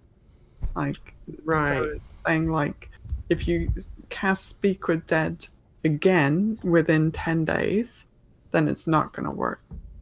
Or it's not going to work on the same skull. Within 10 days, yeah. Within 10 days. So you could come back in 11 days and ask it more questions if you really want to. No, thank you. I think we got the information we wanted. Sort of. Aelia will say to Arokh, Rock, sounds like you have some scouting to do. We need to find that galleon if you intend on getting this. I think we know where it is. We do. Do we? Oh yes, we saw that on the map. Can we go to the map? When we've been visiting the ziggurat and the Nani Pupu. Nani Pupu. Yep. That could be it, but the description doesn't quite match up. Well, maybe. I mean, I think maybe you'd think that you have to take a closer look, but you don't recall that one being particularly upside down. But maybe there were parts of it that were, and you just couldn't see those parts. But you're not exactly sure that matches very well. Well, we could always ask the Arokh peoples if they have seen it. I'm sure that they've flown around. If it's between their place and something nearby, then undoubtedly they have. Mm-hmm. That's true, because here, actually, let me take you back to the map, to the player's map. Because also, like, it's kind of the geography of it. Sorry, we've got to do it a bit at a time as well, because, where can we stop? Oh, we can stop off at Port Nianzaro, because the thing doesn't scroll, which is really annoying.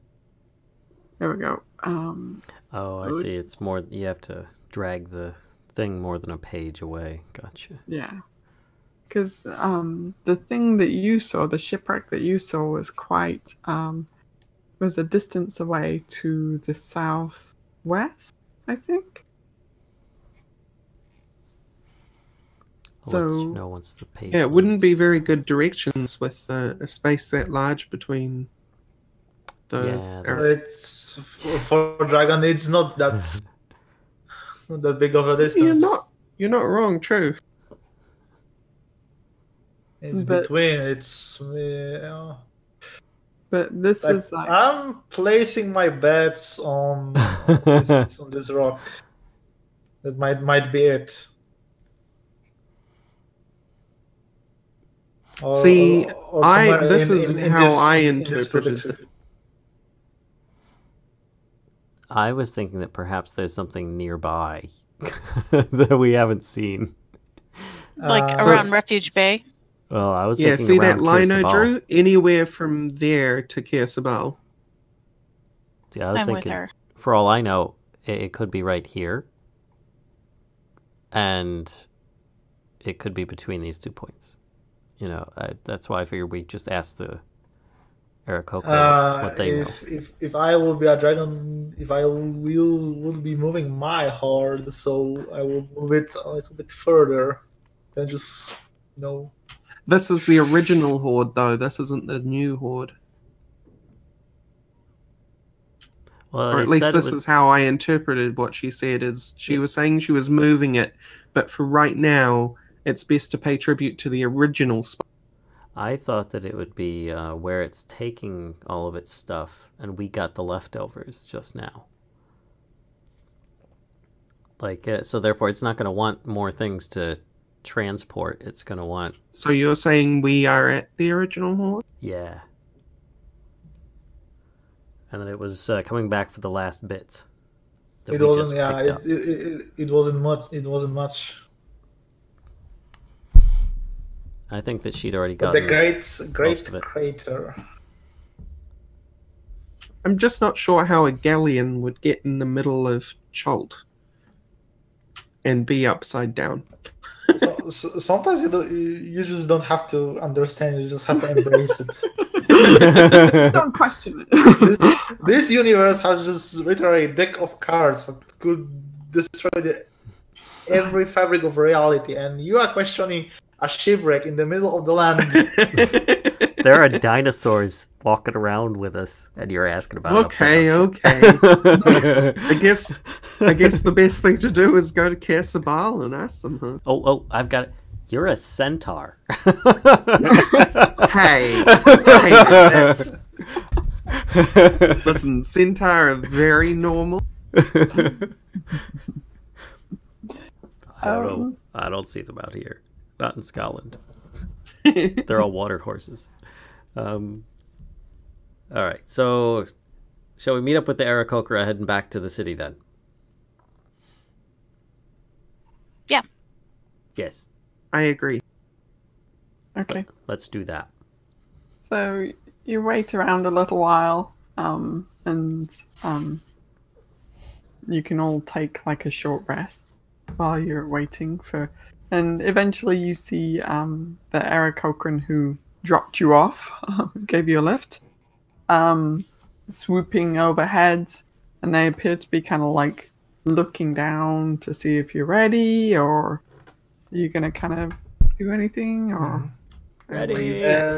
Actually, is one thing that I would like to ask the Aarakocran, because Tobias is very intrigued by their training and their fighting technique, and he asked if they could teach him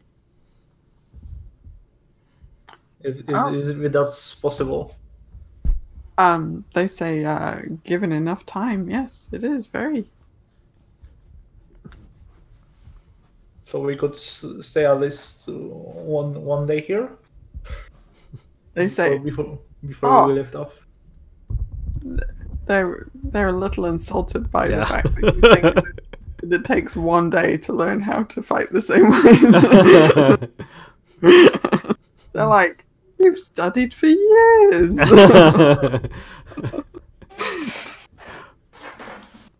Meanwhile, Tobias and Arokh are like, pointy end of the sword goes in the other guy, right? Yeah. The end. They say if you spent maybe like a week with us, you could have like a crash course in in fighting in the way that we do.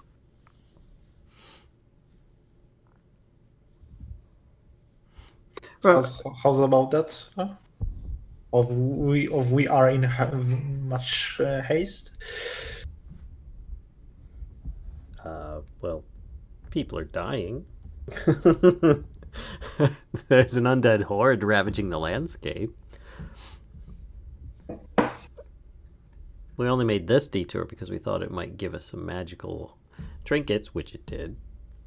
And we have to identify it first, so We have to what? That could take time. Yeah. Either way, Identification doesn't take a week, though. No. She might even be able to do it the same day because she had that prepared last time. So she might already have it set. Otherwise, by tomorrow, she should be able to be good. Did you open the box, by the way, Ulfgar? Nope. Okay, just asking. Figure best to get it identified before we start opening boxes. I don't want to be Pandora.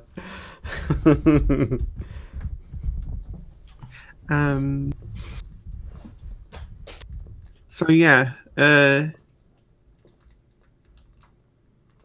guess we will wait for the Arokh to turn up with their Aelia transport system. Yep. Yeah, so they'll swoop down and we can kind of do a little bit of a time shifter, and they swoop down, and then you have a chance to kind of talk to them, Tobias, while they're harnessing Aelia up. They kind of lay the harness out for you, Aelia, to step into, and then they'll kind of get everybody else sorted out, as well as who's carrying who, and Tobias, obviously you can fly right alongside them, and kind of it's a little difficult to have a discussion while you're flying because the wind noise is quite heavy, but you can talk to them about this while you're kind of mid transport. So they get everybody kind of sorted out and travel back to Kirsabal. It again doesn't take a particularly long time flying up and over the jungle like that. It's very good. They land kind of back next to the main monastery building, and you see them kind of like sheepishly looking around, like, does anybody see us? Have we been missed? Kind of, and they give a quick like kind of head bow to the group, and Nifrir says, I hope that was a productive journey. Aye, it was. We came back with a few items that might be able to assist us. Thank you. Okay. He says, maybe we could just keep this between us. Keep what? Between who? I don't know anything of what you're talking about. He says. And off he goes, hurrying back to his normal routine. So he's kind of hoping not to be missed too much. Mm-hmm. So then Ulfgar tries to find her madam ship and say, "Oh, there was a couple things I forgot. I don't suppose you still have that identification ability." She looks a bit confused. She says, I thought we were performing the ritual, but I can identify some items for you if needs be. If you don't mind, I do apologize. It wasn't intentional. We just had a couple more items that we had totally forgotten about. They had been split up amongst the party. But here you go. And he pulls out the bone tube and the Velociraptor box. It says, okay. This one here, and he points to the box, appears to be highly magical inside. Figured it'd be best to get these things checked out before we go opening things we shouldn't. Okay. So she says, oh, no problem. And she kind of sits down cross-legged. She tucks her wings kind of at a sharper angle in order so they don't kind of inhibit her posture. And she sits down and focuses on them in a very kind of Zen-like manner, and then returns them to you and says, She says, says the box itself is perfectly normal. She says, but what's inside? She says, there's only one magical item. She says, and that is a wand.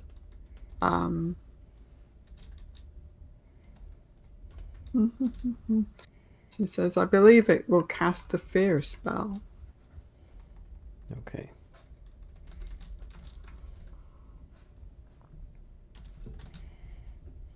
Yeah, so she's got that's Wand of Fear. Says it appears to have 7 charges. And here, let me put this description into chat. Yay. Oop. Oop. But and paste. Go web. Boom. There you go. So that's the wand. Cool. She says, and this is the only magical thing that I'm seeing in the items that you've given me. Do you recognize the culture of these items?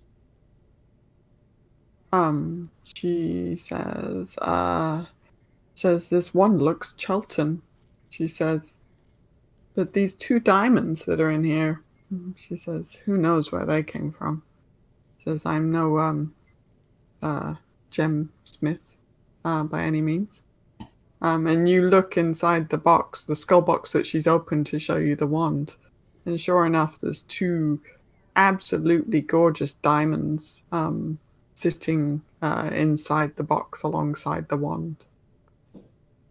And the diamonds are not magical? The diamonds are not magical. She says only the wand. All right. Do you recognize the primitive tube? She says it looks like it's storing some, it's for storing smaller things, she says, but she says whatever it is, it's not magical either. Ulfgar takes it and uncorks it. Okay. So inside is the makings, the parts of what looks like, hang on. It looks like a fairly normal sling. And then Like a slingshot type sling? Yeah. Sorry, she would say, no, my mistake. She says, but inside the bone that you uncorked, she says, these are magical. Okay. She says these, so it's not the sling itself. She says, that's just completely normal. She says, but she holds her hand out and tips the bone, like down towards her hand. So she kind of tips it down here and rolls out of the tube are 5 sling bullets. Mm-hmm. She says these will give you more accuracy in your shots and will do more damage than usual. So out of game, they are +2 sling bullets. And there's 5 of them. Okay. Says, and that's it. She says the bone's just a kind of a unique way of storing it. Right. Okay then. Thank you ever so much. She says, and from the ritual, she says, when do you expect to be ready? Can you give us a few hours at least? We need to discuss about our actions immediately upon being infused, blessed, whatever the case may be, ritualed upon, so that we best have a route that we can go with. She says, yeah. She says, I will prepare. She says, and meet me in the gardens outside the monastery. And she gestures, and there's just this kind of small area. She says, "Meet me in these gardens over here, whenever you're ready." Okay. And I think time-wise we got a little bit messed up because we went with the Aarakocrans, like, at night, didn't we? Was it at night? I didn't think it was night. I think it was plain as day. Yeah. Yeah. I think it was a day. Okay. All right. Okay. So then, more or less, just meeting time. Where are we going? What are we doing once we get this flight blessing? Just a moment, Ulfgar. I'll be back in 5 minutes. I'm going to go and search out. Sorry, what was the name of our Aarakocran friend? Nefrir? That is not Ashara? Nefrir. I'm going to go and try and find Nefrir. Okay. Yeah. Yeah. And if I do, I want to ask him if while he was scouting around Refuge Bay or Kitch's Inlet, if he knows of any great galleon that has been overturned.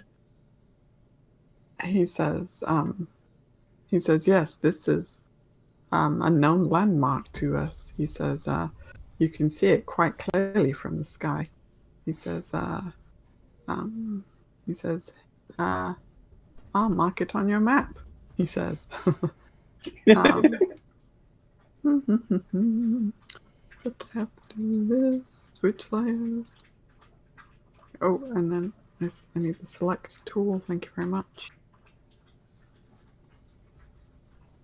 There we go.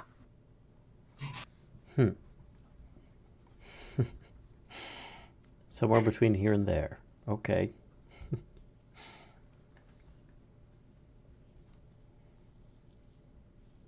We've already got a portion of it. And is that the crater or is that the ship? He says, this is the ship. He says, surely the crater is where we just came from. Don't. What? Good point. Well, we took a 50-50 That was my worry.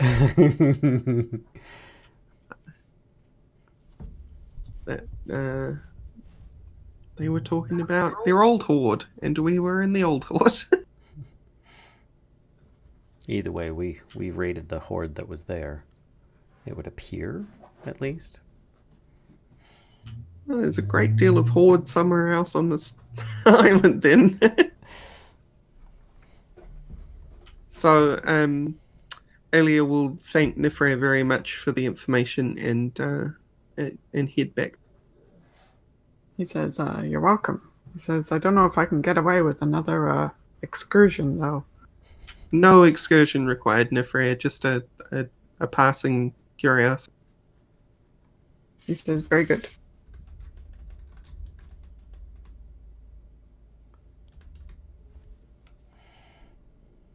Right. How do you spell galleon? Gallion? Gallon. Is it I think it's EON. I wasn't doing the double L. There we go. Thank you. So we're waiting to get the ceremony to decide where we're going first, or decide the path. We're gonna decide, and then I say we go to the Valley of the Dread. That looks like a great place to find whatever it is we're looking for. Valley of the Dread. Valley of Dread. It's below Sky Lizard Mountain. Well, I thought that he was over in the Raznasi area. Actually, I don't even remember where we were supposed to be going next. The big green circle on the I was just like, Caleb. The cool names. We do have the strange rock as well. That's over here underneath the yellow writing. That's all scribbly. Kind of crossing it out. That was of note as well. There was the Oracle had given us information about something there, and that was a possible item. We could try stopping there on the way down to Raznasi. Down here. That makes sense. just to check it out quick. Aelia makes a line on the map and asks, is it possible that maybe if we're going to the air, we can come by this mark that Valia is made on the map? And I don't know what it is, but it seems important. And then back around to Razna.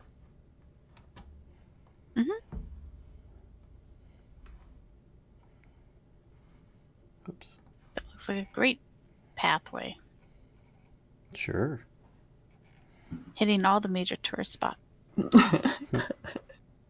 Tazyuklawazi. We should probably ask about that. If that's friendly or foe, it'd be nice to know if it's a friendly spot. Or if it's something we should avoid.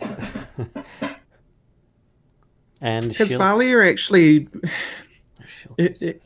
to meta our own lore and our own map, has Valia written Strange Rock and Shipwreck and yes, attires and stuff? Okay. Yeah. Mm-hmm.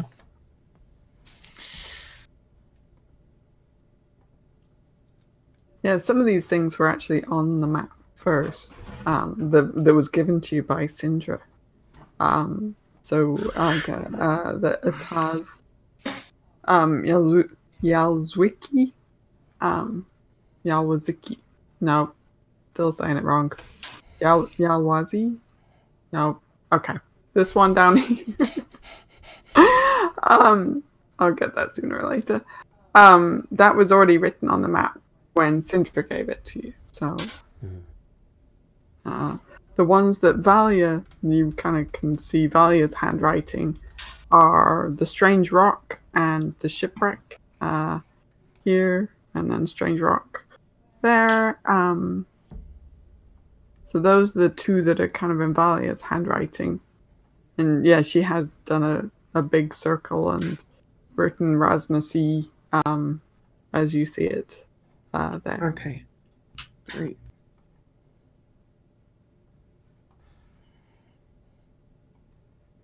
So those are there for you to see for sure. I don't imagine, and this is me speaking as Aelia, I don't imagine we'll be able to stop at these for any significant time. But maybe we can get a better look of what we'd be getting ourselves. Right. And I think it'd be good to know if Shilku down in the bottom left coast or Atazyuklawazi might house friendly peoples so that we would have a place we might be able to go should we need to, rather than travel all the way back across the continent to Kirsabal being the closest friendly location. That is a point. You do need a place of rest.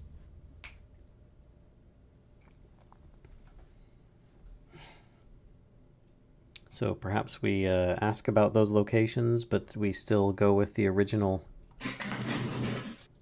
I cannot remember what Ashara had told us for how long the blessing was. 3 days? Yeah, I think it was 3 days.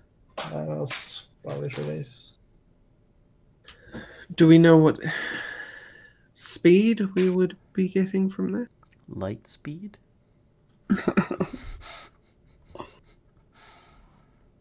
I just wonder whether we have 3 days of travel. Because if we don't, we might want to make a more direct route over Raznasi to Shilku. But then again, the Arokh said that Raznasi was dangerous to fly over.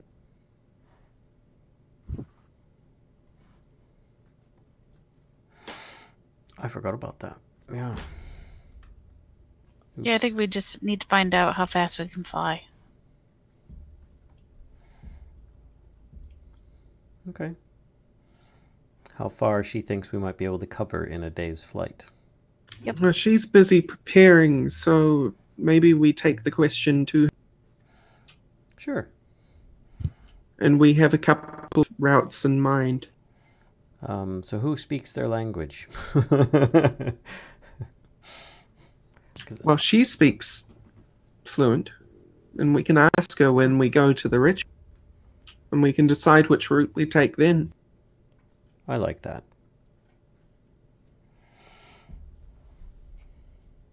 Yeah, you think these are going to be important questions as well, because it is getting to be kind of like late afternoon now. So, it's kind of timing about when you get the ability and. Mm-hmm. Well, now I Well, we feel should get bad the- for telling her to go. We'd be ready in a few hours. I was intending on having it. We're fully rested, and then we go. But I guess it doesn't matter. We're going to end up sleeping one way or another. Well, she's Sure. already preparing now, so. Yeah.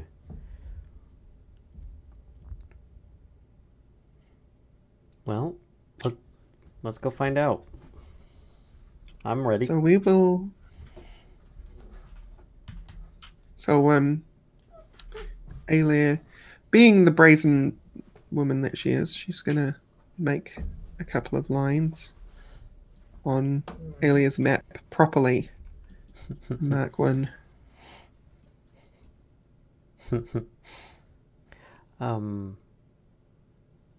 Ulfgar. Well, Ulfgar might remember. I don't. Remember if Kellisto, have you been given any like magical items or wands? No, I have not. Because I thought wands were for magical folk. Anybody can use them, apparently. So I carry nothing magical on me right now. Who got the magical bracers?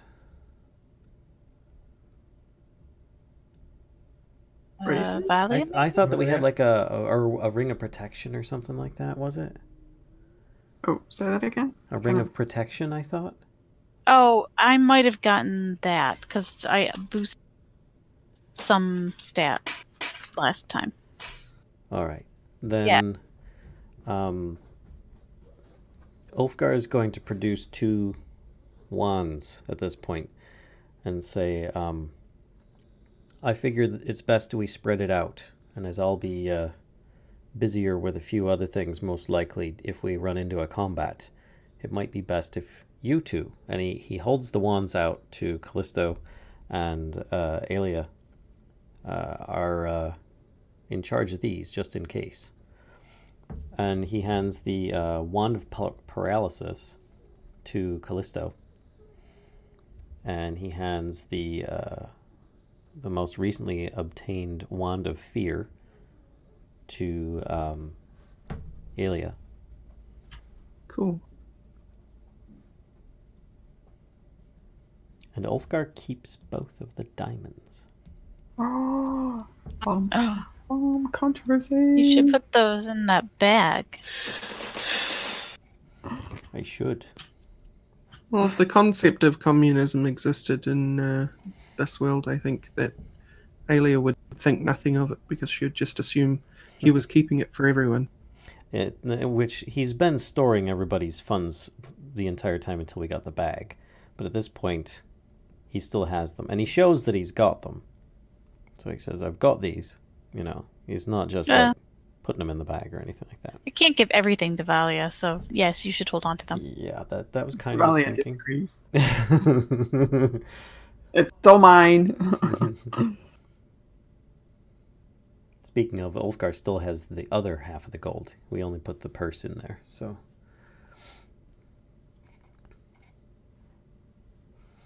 I've got to delete that. Let's take off the Wand of Paralysis, which you can just drag you can do a search on Roll20 by clicking on the eye icon on the top there and look for the wand that you guys just received and drag it onto your character sheet.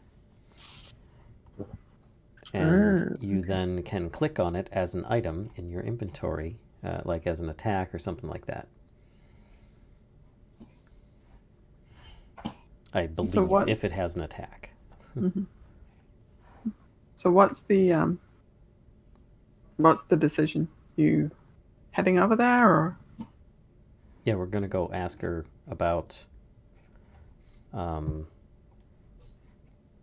some of the destinations that we have made note of on here, like Shilku and Atazia Glawazi, Strange Rock, the shipwreck, and if the speed at which we may be traveling, how far it might take us in these directions each, if we're to travel, what is it, rest for 8 hours and fly for 16. Mm-hmm. Okay. So she says, so you're asking about the locations first? Sure. Okay. So she describes Ataz Yalwazi as she says it's kind of almost a desolate canyon. She says from our amateur eye, it looks like perhaps it was volcanic creation. She says it's blackest rock and not much grows there. She says. But it does form kind of a valley. She says, as far as I know, though, it's populated by this race that is, and she points at Valia and says almost like, some resemblance to the Lizardfolk. She says, but they are more aligned with the element of fire. Are they hospitable or are they hostile to most visitors? She says they're fairly territorial. She says, but we don't know much about them. These are just some scouting trips that have flown overhead. That we don't really stop and talk to folks. Okay. She says, as far as the shipwreck, she says, it seems to be a more recent addition to the jungle. She says, hang on. Let me look at this. I think that might be actually. One moment, caller. She says this has not been here for long at all. She says, not even a month. Right. She says we know nothing about it. We haven't had a chance to stop and check it. And then of the strange rock, she says there is something magical about this rock. She says she says it is drifting above the earth. She says we don't stop there. She says we find it best to leave such places undisturbed. But that is our nature. And what of Shilku? Shilku. She says, once upon a time there was a coastal village, but it has been destroyed by a volcanic eruption. She says it's half buried in ash now. Are there any hospitable places on the southwest area that we're headed? People you might call ally, or at least friendly? She says, not that I know of. This. Hang on, one sec. Let me look at one thing.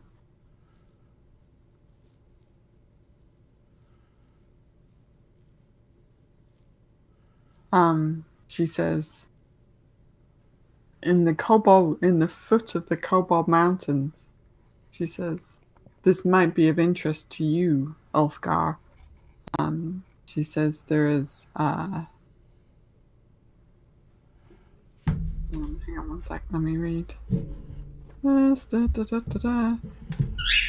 She says there is an ancient dwarven forge. She says, and there's also not far from it a mine. There's a few days south of the forge is a mine, which is also dwarven. Is it inhabited? And she says, "I don't know. I can't tell you." Can you mark it on our map? She looks at the map and says, "Oh," says, "the mine's already marked on the map." She says, "Is this here?" Okay, that's helpful. She says, "The forge is here." Crackhammer? Crackhammer is the name of the forge. Okay. She says those are probably the closest thing to allies, if they're still there. Thank you very much. And what of our routes? Do you think we will make those routes with our blessing? She says the effects of the ritual will last for 3 days worth of travel. She says how you spend those days is up to you. She says if you spend them all at once, or if you break it into 3 days worth of, Wait, so we have a total of 3 days of flight time that we can turn on and off at will? She says, yes, that's pretty much. Oh, that's a bit of a game changer. Let's say that we fly for 16 hours. How far might that get us from here? Like basically a day's travel and then we rest. So I'm going to do. She says that would probably. Hang on one sec. Let me just do a thing. She says if you fly at top speed, ooh, I need to scroll. Let me do this. Says that would probably get you to this rock. Oh, hold on. I'm scrolled at the wrong side of the map. To what? The strange rock? Says your strange rock. That would probably get you to that. Says this assumes that you don't encounter anything that would slow your flight. So if we were to spend all 3 days traveling at top speed, we might land somewhere here. And she steps. She says if you spend 3, she says yes, you could end in close to Ataz Yalwazi, or perhaps even the mine. He says, although that might be pushing it a little. Says you're more likely to end in this valley here. She says on your 3rd day.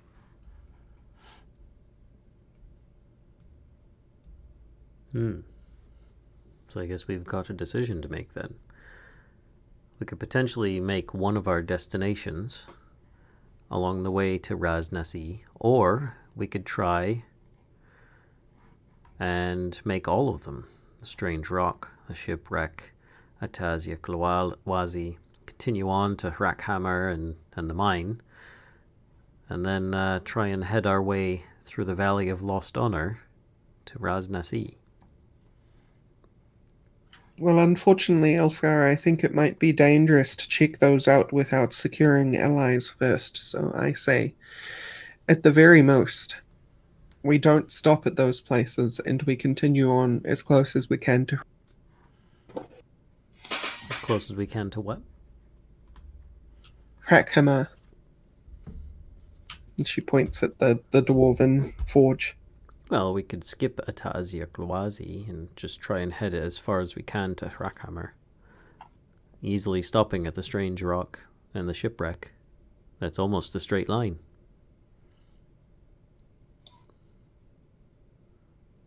I would hope that it would at least get us to the edge of the Valley of Lost Honor. Here, I'm just gonna put the dwarven mine name on there. Oh, actually, I was about to just put Dwarf Mine down there. There you go. Thanks. No problem. It's kind of a scary name.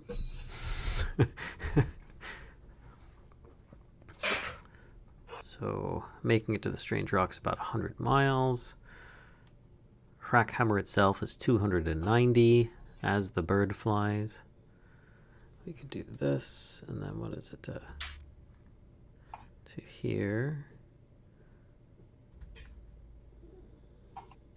Yeah, that'd be really iffy getting to Hrakhammer, but we might be able to make it.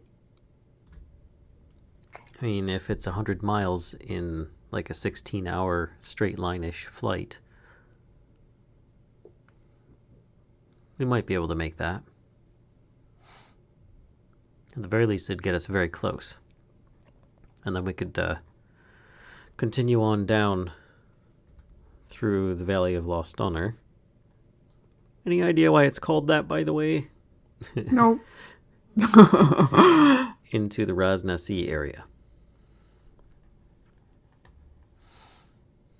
What do you think? Route A.2?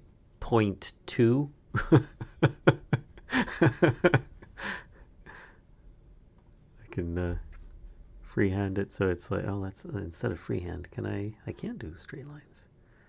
Here to here, here to there, there to there. And then from Hrakhammer down into Valley of Lost Honor, and then into Raznasi. What y'all think? Well, I definitely would like to see the strange rock. And it'll be easier to get to it if we're flying. So I think definitely want to go there first. I think that's something we would have to take advantage of. We wouldn't be able to in the future. Possibly. Well, a couple of us will in the future. Right. Well, it would be a bit more difficult for us. How's that? At this point, we're all able to fly easily. So, I see that there's also a yellow route as well that goes down to... Correct. Is it down here? Shall we take it one step at a time? I'm still in favor of going to the Strange Rock and Shipwreck.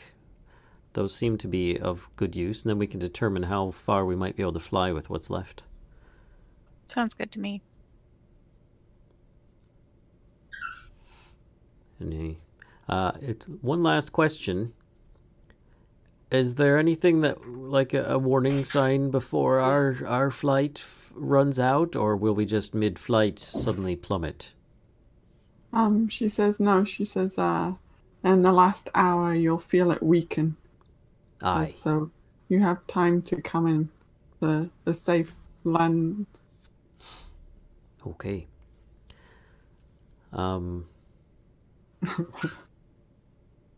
We shall leave Vorn here, because I don't think he'll benefit from the flight spell. Valia protests. Says, that's ridiculous. He's more useful than you are, Ulfgar.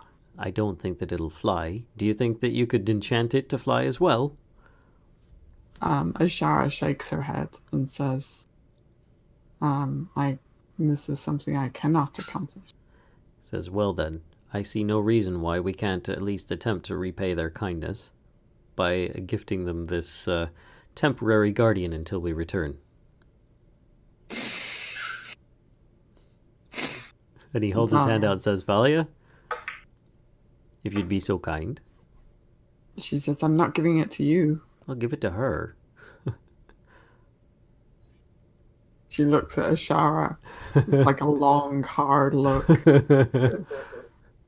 And Lyssa may kill me for this later, but she takes off the amulet and she hands it to Ashara. Mm-hmm. She's got it like dangling by the chain, you know? Mm-hmm. And she puts it kind of in Ashara's hand and takes Ashara's hand at the same time and says, this is just temporary. And then she lets go of Ashara's hands, and Ashara looks kind of like a little taken aback, like, is she going to eat me? What's going to happen next? You know? And Ulfgar would explain to her that it's a control device for the stone golem that's at the base of their of the wall to their city, and if for some reason they need to use it, she just needs to spend a little time with it and then she can give it commands to defend if needs be. She looks completely like, what? This is crazy. Mm-hmm. Kind of look on her face like, and she says, she looks at Valia and says, this is a great kindness. She says, it will help keep us safe while you are traveling. That's no doubt about that. She says, I appreciate this more than I can say. And Valia just looks at her again, just kind of the hard, cold look of, don't hurt, don't mess with my and Ulfgar says, and we leave it with you. We hope to return and collect upon it again.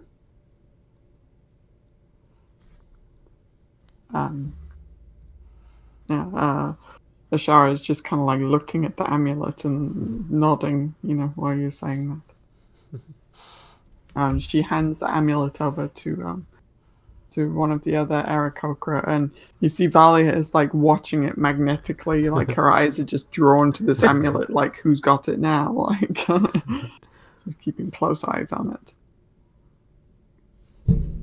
Are we enchanting Flippy? Oh yes. A bird would finally get to fly for once. I guess it'd be good fun. It's like one of the few times he might actually be able to fly.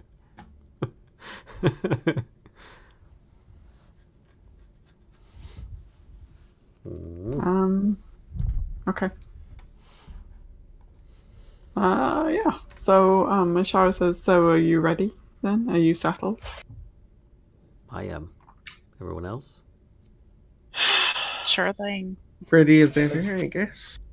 Did you want to say goodbye to your girlfriend there, Tobias? He says with this big sarcastic grin on his face. Aelia laughs to herself. Kellisto snickers with Valia. Right then, I think we're ready to go. Even Ashara seems to be kind of like hiding a chuckle. So she says, right this way, and she's drawn kind of star pattern in the gravel center of this garden area, and it has a place for each of you to stand. And then inside of that, she's drawn another star pattern. This time it has 7 points to it. Mm-hmm. And there are 7 Aarakocran standing at those points. Mm-hmm. And she says, actually reverse that. I think your points are on the inside, their points are on the outside. Okay. And she gestures to you.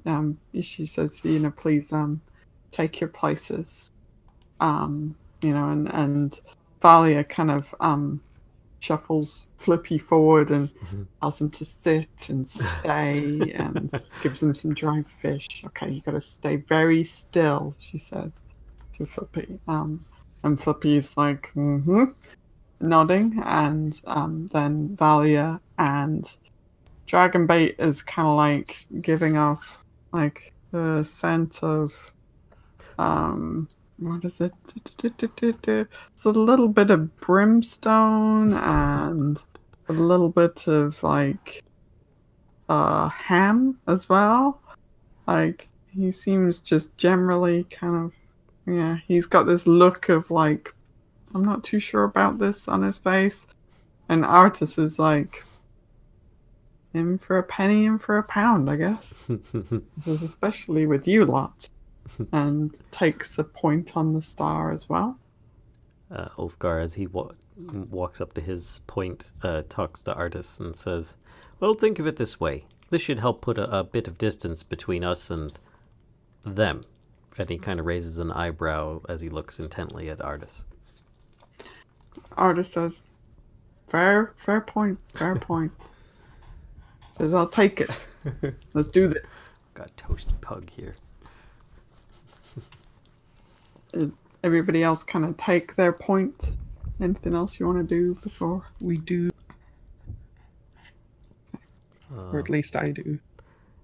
Is there any food that we could potentially get off of them, I realize now, after the fact? So that we don't have to stop to hunt for a bit of it? Let's think. Yeah, I mean, they could provide you with some general kind of provisions. Okay. Yeah. Thanks. No problem. Yeah, I mean, keep in mind as well, you don't have to like take off right away, right? Mm-hmm. Especially because the sun is getting kind of low in the sky. Mm-hmm. So Ashara takes her place in the very center of this area that she's got drawn out. And you see she has this decorative bowl. And inside the bowl is a small mound of black powder. And she the Aarakocra around the outside actually begin chanting and dancing, and they're kind of exchanging places. So they dance basically around you in this revolving kind of circle of bird folks, and so they're chanting and dancing around you on the outside, and Ashara is standing in the very center. So she takes the powder, sticks her beak kind of deep in the bowl, and just inhales as much of the powder as possible. So you see like I see. That kind of party. She's snorting orchid here. and then she throws her head back and cries out. And then she also kind of joins dancing as well, and dances in circles around you. And while she's doing this, the other Aarakocra stop dancing and begin chanting.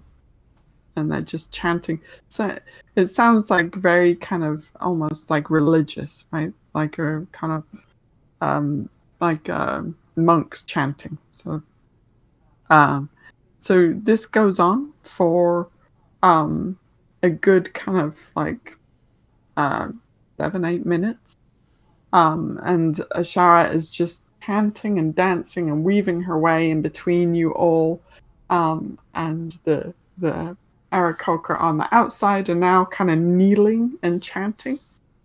And then Ashara enters the center of the circle again, and again raises her head to the sky and cries out. And this time it's kind of a different cry this time it sounds like she's in pain, actually. Hmm. And you see as she drops to her knees, and you see as her wings, the feathers just all molt from her wings, Aw. and her wings just shrivel and disappear into her back. Like the feathers on her back remain, but there's just this like kind of flurry of feathers as they just molt off of her wings, and the structure of her wings fades into shrivels and fades. And she's left at the end of the ritual and the end of her cry, wingless. So she kind of her head drops, and she's quite exhausted by this. And she stays there for there's this kind of silence as well. The Arokh around the outside have stopped chanting, and she and they're all kind of like just there with their heads bowed. And Ashara is in the center as well with her head bowed. Is she the only one that lost her wings? Yeah. So the others still have their wings. It's just Ashara who no longer has her wings. And they finished? It does appear to be finished, yep. Nobody is saying anything. I guess Ulfgar would be extremely concerned with the fact that she just stripped her own wings for the ceremony. She made it sound like it would just be like a wave of a hand and the ceremony would be done and they'd be on their way. Not that she'd be wingless. And there's no idea if this is permanent, so he would obviously look for signs that the ceremony was finished and then immediately approach her with that concern. And Aelia would do the same. Yeah, voicing it to her. And you do see a couple of the Arokh as well rise from their kneeling prayer position and walk over to her and help her to her feet. And she looks up at all of you and says, I have, given you this gift.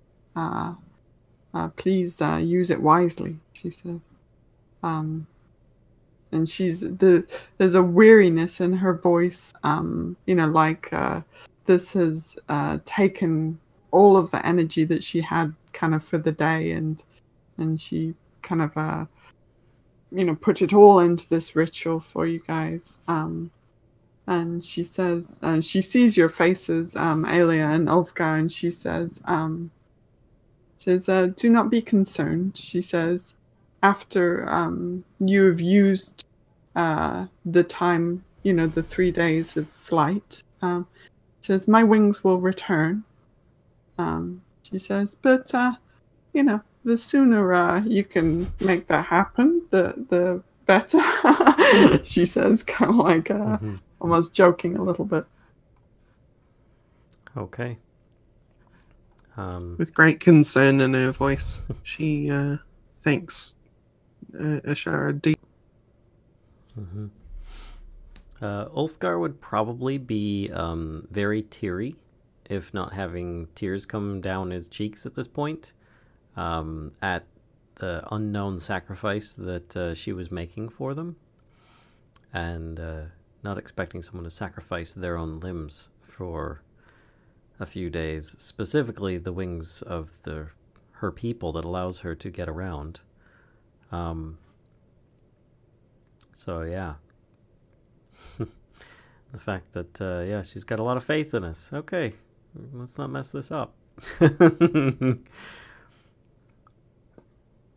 So he'd, thank her one last time and say, let's go. Before the Aarakocra help her off on her way, Aelia will ask Ashara if she can help her rest tonight, with a small blessing. She says that would be greatly appreciated. And with that, I will place a hand on her shoulder and cast Calm Emotions. What was it you cast? Calm Emotions. Ah, Just to help her be at peace with the whole thing. inflict wounds at takes- level 3. No. A deep breath. You kind of hear her take a deep breath and then sigh, and then says, "Thank you very much for that." Aelia smiles also, maybe a little tear. So she says, "When do you expect to leave?" Says, Straight away, and until it becomes dark or we find a good shelter for the night to rest. says, "Okay." She says, "Be careful." She says, "Flying." She says, "I know this is a new experience for some of you." And she says, "Also, the closer that you get to Omu," she says, "the more likely you are to encounter gargoyles." So she says, "So be wary of that when you're in the air." She says, "But aside from that, safe travels." Says, "I wish you well." And Valia says, "We'll be back." I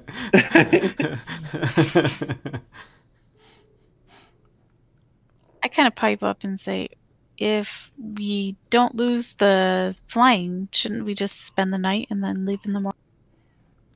We've still got a few hours before we go, and I'd rather hasten our return. Okay. We could easily get to a previous campsite between here and, like over by the river. Because we followed the river all the way down to Nangalore. So we could probably get to the river, if not the other side of it. Set up a campsite there, and then we take off first thing in the morning. Yeah. Kind of what I'm hoping for, at least. Okay. I agree, Ulfgar. Okay. So is everybody everybody's kind of ready to head out now? Is that kind of... Okay. And Ulfgar is preparing his Featherfall spell. Should things not go as planned. We shall see.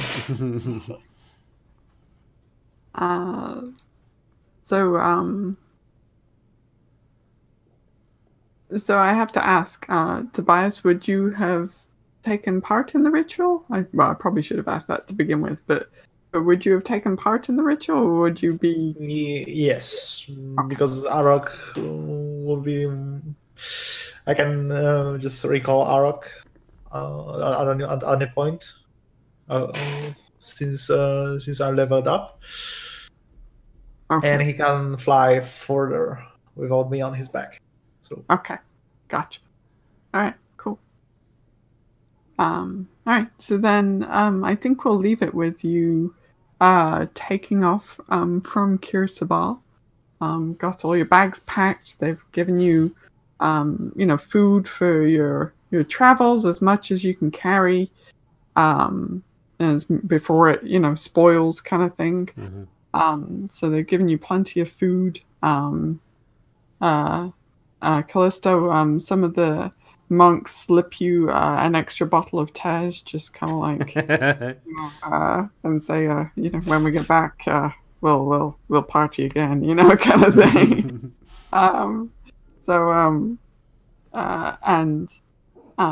Aelia, the Arokh who, showed you the burial ritual, is kind of there as well to wish you farewell.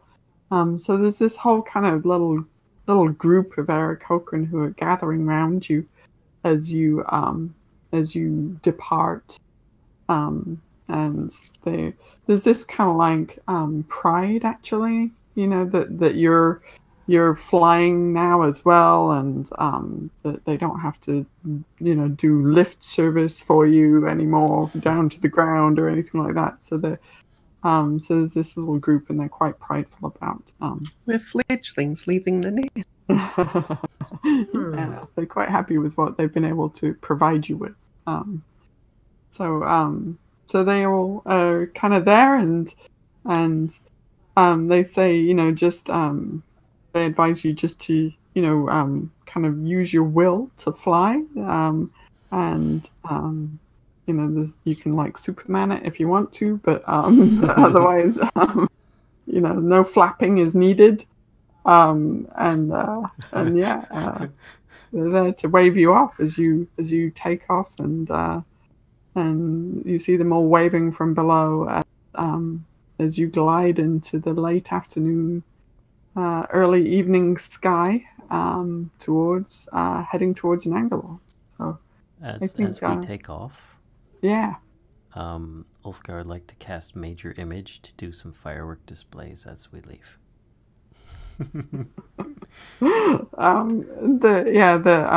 You hear the oohs and the ahs in the Arokh, and especially some of the younger ones who are like, oh, just completely like overwhelmed by like this visual display that you're creating. Aelia, breaking her usual stoicness, is going to be a little bit childlike and Pegasus into the sky, gallop into the sky. I'm very good. As if she was a Pegasus. Yeah. Centaur. That's fantastic. Lovely. What a nice... That's like the loveliest way to have ended it that I've had so far. Usually we end on a cliffhanger instead. This is like... Oh. This is like a chapter episode. Indeed. Mm. All right. Well, I guess that's it, yes? Yes. For me, that is all. Okay. And the pugs that are in the room with me are eager to go outside. Yep. So, anyway, thanks everybody, players and viewers, for joining us for another episode of Tomb of Annihilation. And we'll see you all next time. Thank you. Bye. Bye.